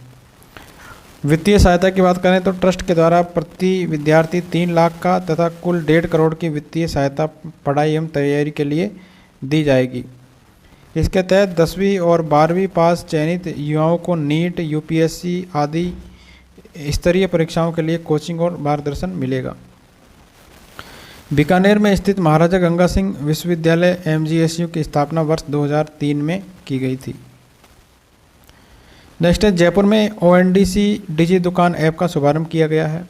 Open network for digital commerce समर्थित डिजी दुकान ऐप की आधिकारिक शुरुआत मुख्यमंत्री भजनलाल शर्मा ने 19 जून को जयपुर के बिरला ऑडिटोरियम से की। हैदराबाद के बाद जयपुर देश का दूसरा ऐसा शहर बन गया है जहां यह क्रांतिकारी पहल शुरू हुई है। ठीक है, तो यहाँ पर ONDC डिजी दुकान ऐप का शुभारंभ किया गया है। अब देखिए इसका उद्देश्य क्या है। ई कॉमर्स को सीमित कंपनियों से बाहर निकालकर छोटे और मध्यम खुदरा जो व्यापारी है, किराना दुकानदार, इनको डिजिटल क्रांति से जोड़ना इसका उद्देश्य है। यह भारत सरकार समर्पित एक खुला डिजिटल नेटवर्क है। वाणिज्य और उद्योग मंत्रालय भारत सरकार के द्वारा ONDC पहल को वर्ष 2021 में ये लॉन्च किया गया था। नेक्स्ट है RRECL के नवीन लोगों का अनावरण किया गया है। तो राजस्थान के ऊर्जा मंत्री है हीरालाल नागर के द्वारा राजस्थान अक्षय ऊर्जा निगम जो है इसके नवीन प्रतीक चिन्ह का अनावरण 19 जून को किया गया। यह लोगो स्वच्छ, हरित और सतत ऊर्जा के क्षेत्र में राज्य की उपलब्धियों को दर्शाता है। यह इस क्षेत्र में राजस्थान को अग्रणी राज्य बनाए रखने के दृढ़ संकल्प का प्रतीक है। राजस्थान अक्षय ऊर्जा निगम लिमिटेड की स्थापना की गई थी अगस्त 2002 में। रेडा और RSPFCL का विलय करके इसकी स्थापना की थी। नेक्स्ट है सड़क सुरक्षा नाटक फर्क तो पड़ता है भाई। जयपुर के कांवटिया सर्कल पर 15 जून 2026 को यातायात नियमों पर आधारित लघु नाटक फर्क तो पड़ता है भाई का मंचन किया गया था। इसका आयोजन किसके द्वारा किया गया? रस रंग मंच संस्था और राजस्थान सड़क सुरक्षा विभाग के द्वारा संयुक्त रूप से इसका आयोजन किया गया था। इसमें विक्रम बेताल की पौराणिक कथा का अनूठा उपयोग करके ट्रैफिक नियमों का महत्व समझाया गया था। सड़क सुरक्षा के प्रति जागरूकता बढ़ाने वाले इस बेहद लोकप्रिय नाटक की यह जो है 98th जो है प्रस्तुति थी ये 98वीं। भारत में प्रत्येक साल 11 से लेके 17 जनवरी तक राष्ट्रीय सड़क सुरक्षा सप्ताह मनाया जाता है। तो ये भी याद रखना है कब मनाया जाता है, 11 से लेके 17 जनवरी तक राष्ट्रीय सड़क सुरक्षा सप्ताह मनाया जाता है। नेक्स्ट है ई श्रम पोर्टल कृषि क्षेत्र के श्रमिक पंजीकरण में सबसे आगे है। तो श्रम और रोजगार मंत्रालय के द्वारा संचालित ई श्रम पोर्टल पर राजस्थान में पंजीकृत श्रमिकों की कुल संख्या जो है ये पहुंच गई है 1,54,50,294 तक ये पहुंच गई है। इसमें सर्वाधिक योगदान कृषि क्षेत्र का है। कुल पंजीकृत श्रमिकों के अंदर जो है ये है 82,40,291 महिलाएं हैं और 72,09,896 जो है पुरुष इसके अंदर शामिल है। ठीक है, तो ई श्रम पोर्टल पर कृषि क्षेत्र के श्रमिक जो है पंजीकरण में सबसे आगे रहे हैं। ठीक है, और पंजीकृत श्रमिकों की कुल संख्या कितनी है 1,54,50,294। तो शीर्ष देखिए कृषि क्षेत्र में जो है ये श्रमिक है 85,99,316 श्रमिक है सर्वाधिक। उसके बाद में निर्माण क्षेत्र में है 24,29,179 श्रमिक है। वस्त्र एवं परिधान उद्योग के अंदर है 8,02,650 श्रमिक। इसमें पात्रता क्या रहती है 16 से 65 वर्ष आयु वर्ग के वे असंगठित श्रमिक पात्र है जो EPFO, ESIC और NPS के सदस्य नहीं है। ठीक है, असंगठित क्षेत्र के कामगारों के लिए देशव्यापी ई श्रम पोर्टल की शुरुआत की गई थी। ये डेट याद रखिए 26 अगस्त 2021 को ये शुरुआत की गई थी। नेक्स्ट है RD बाहेती का निधन हो गया है। जयपुर के वरिष्ठ समाज सेवी, प्रमुख व्यवसायी और हास्य सम्राट है। जगत मामाजी के नाम से प्रसिद्ध है RD बाहेती।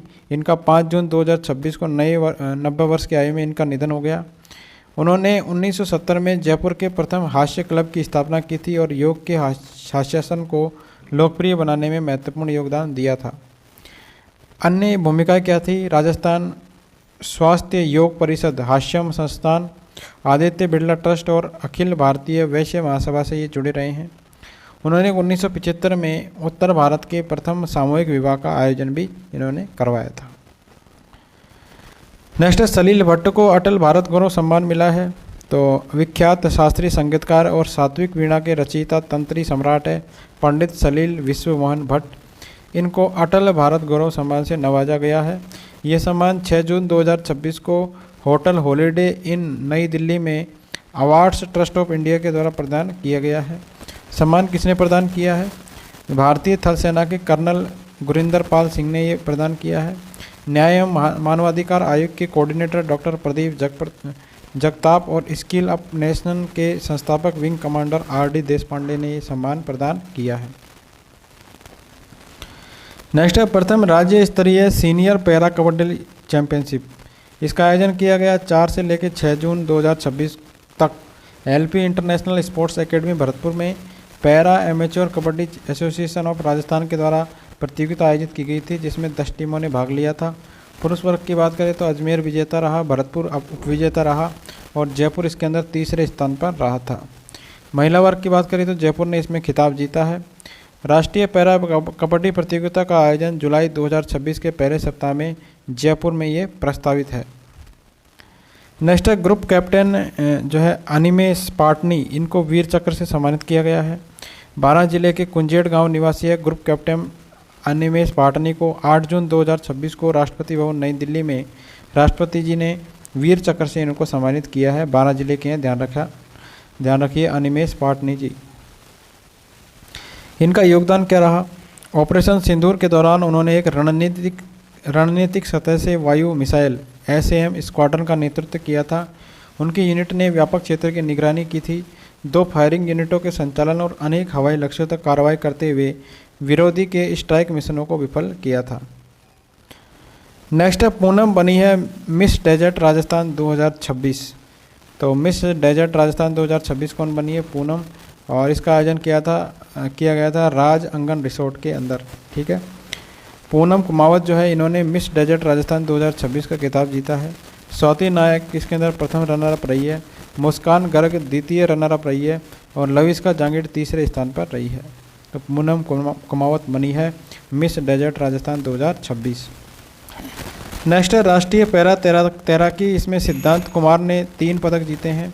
इसका आयोजन किया गया है 26वीं जूनियर और सब जूनियर राष्ट्रीय पैरा तैराकी चैंपियनशिप, और इसका आयोजन किया गया था 8 से लेके 10 जून 2026 तक जी स्विम अकादमी व्हाइटफील्ड बेंगलुरु के अंदर। जयपुर के सिद्धांत कुमार है, इन्होंने 3 पदक इसके अंदर जीते हैं। उन्होंने 100 मीटर बैक स्ट्रोक में रजत पदक जीता है, जबकि 200 मीटर इंडिविजुअल मेडले और 100 मीटर बटरफ्लाई के अंदर इन्होंने कांस्य पदक प्राप्त किए हैं। नेक्स्ट है प्रसिद्ध मांड गायिका गौरी देवी जी का निधन हो गया। ठीक है, पाली की है ये प्रसिद्ध मांड गायिका गौरी देवी। इनका 11 जून 2026 को 98 वर्ष की आयु में उनके पाली स्थित आवास पर निधन हो गया है। ठीक है, 1928 में बाड़मेर जिले के कोरण गांव में जन्मी है। गौरी देवी की कर्मभूमि पाली रही है। भैरवी युक्त मांड गायकी के लिए प्रसिद्ध थी। उनके प्रमुख गीतों में केसरिया बालम पधारो मारे देश, ढोला थारे देश में और मोर बोले रे मलजी ये शामिल है।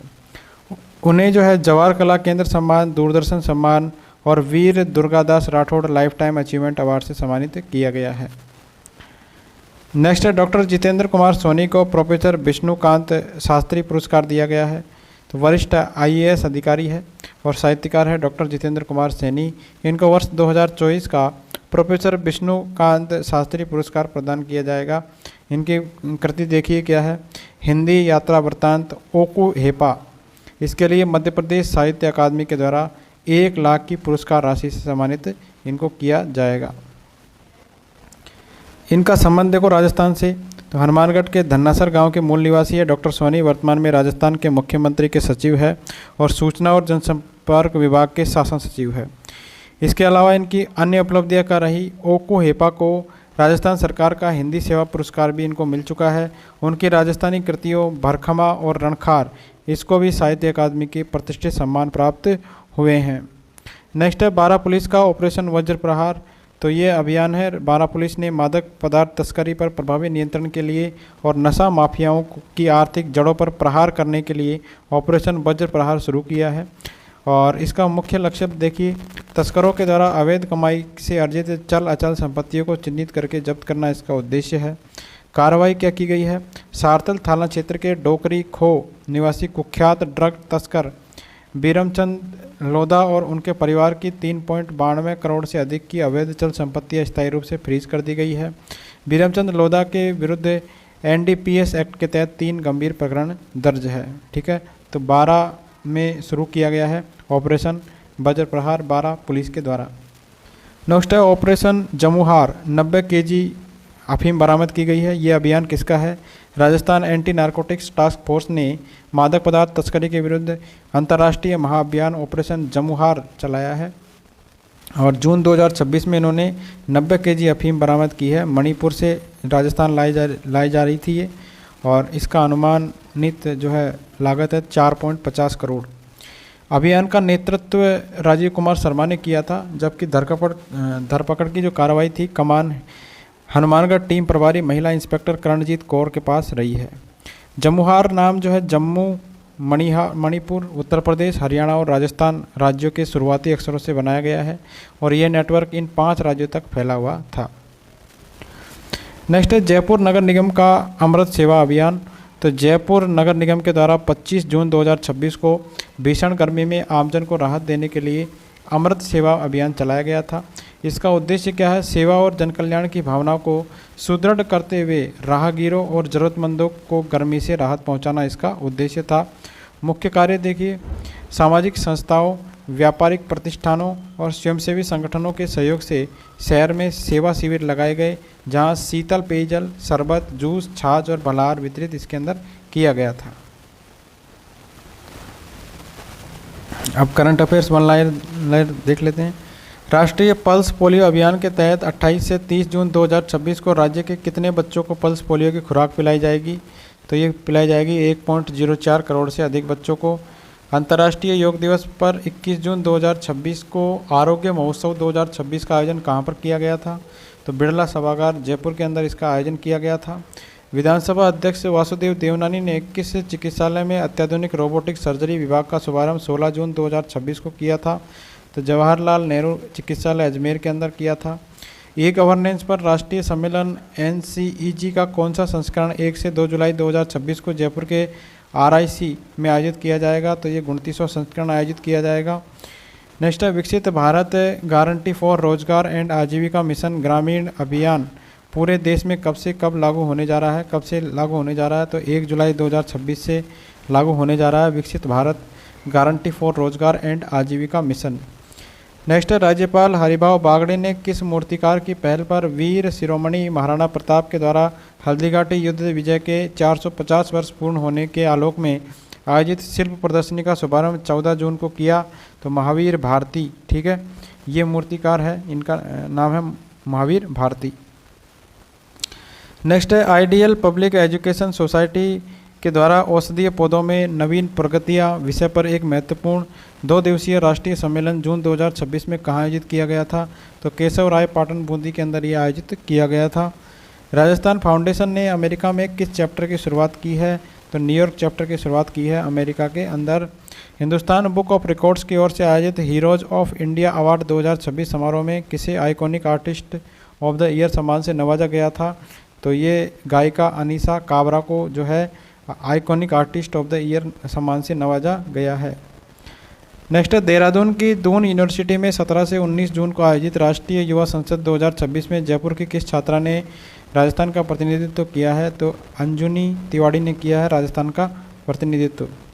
Ice hockey association of Rajasthan IHAR की अंडर 12 टीम ने देहरादून स्थित हिमाद्री आइस रिंक में आयोजित IHAI national under 12 ice hockey championship में कौन सा पदक जीता है? तो ये जीता है bronze medal. Thank you friends.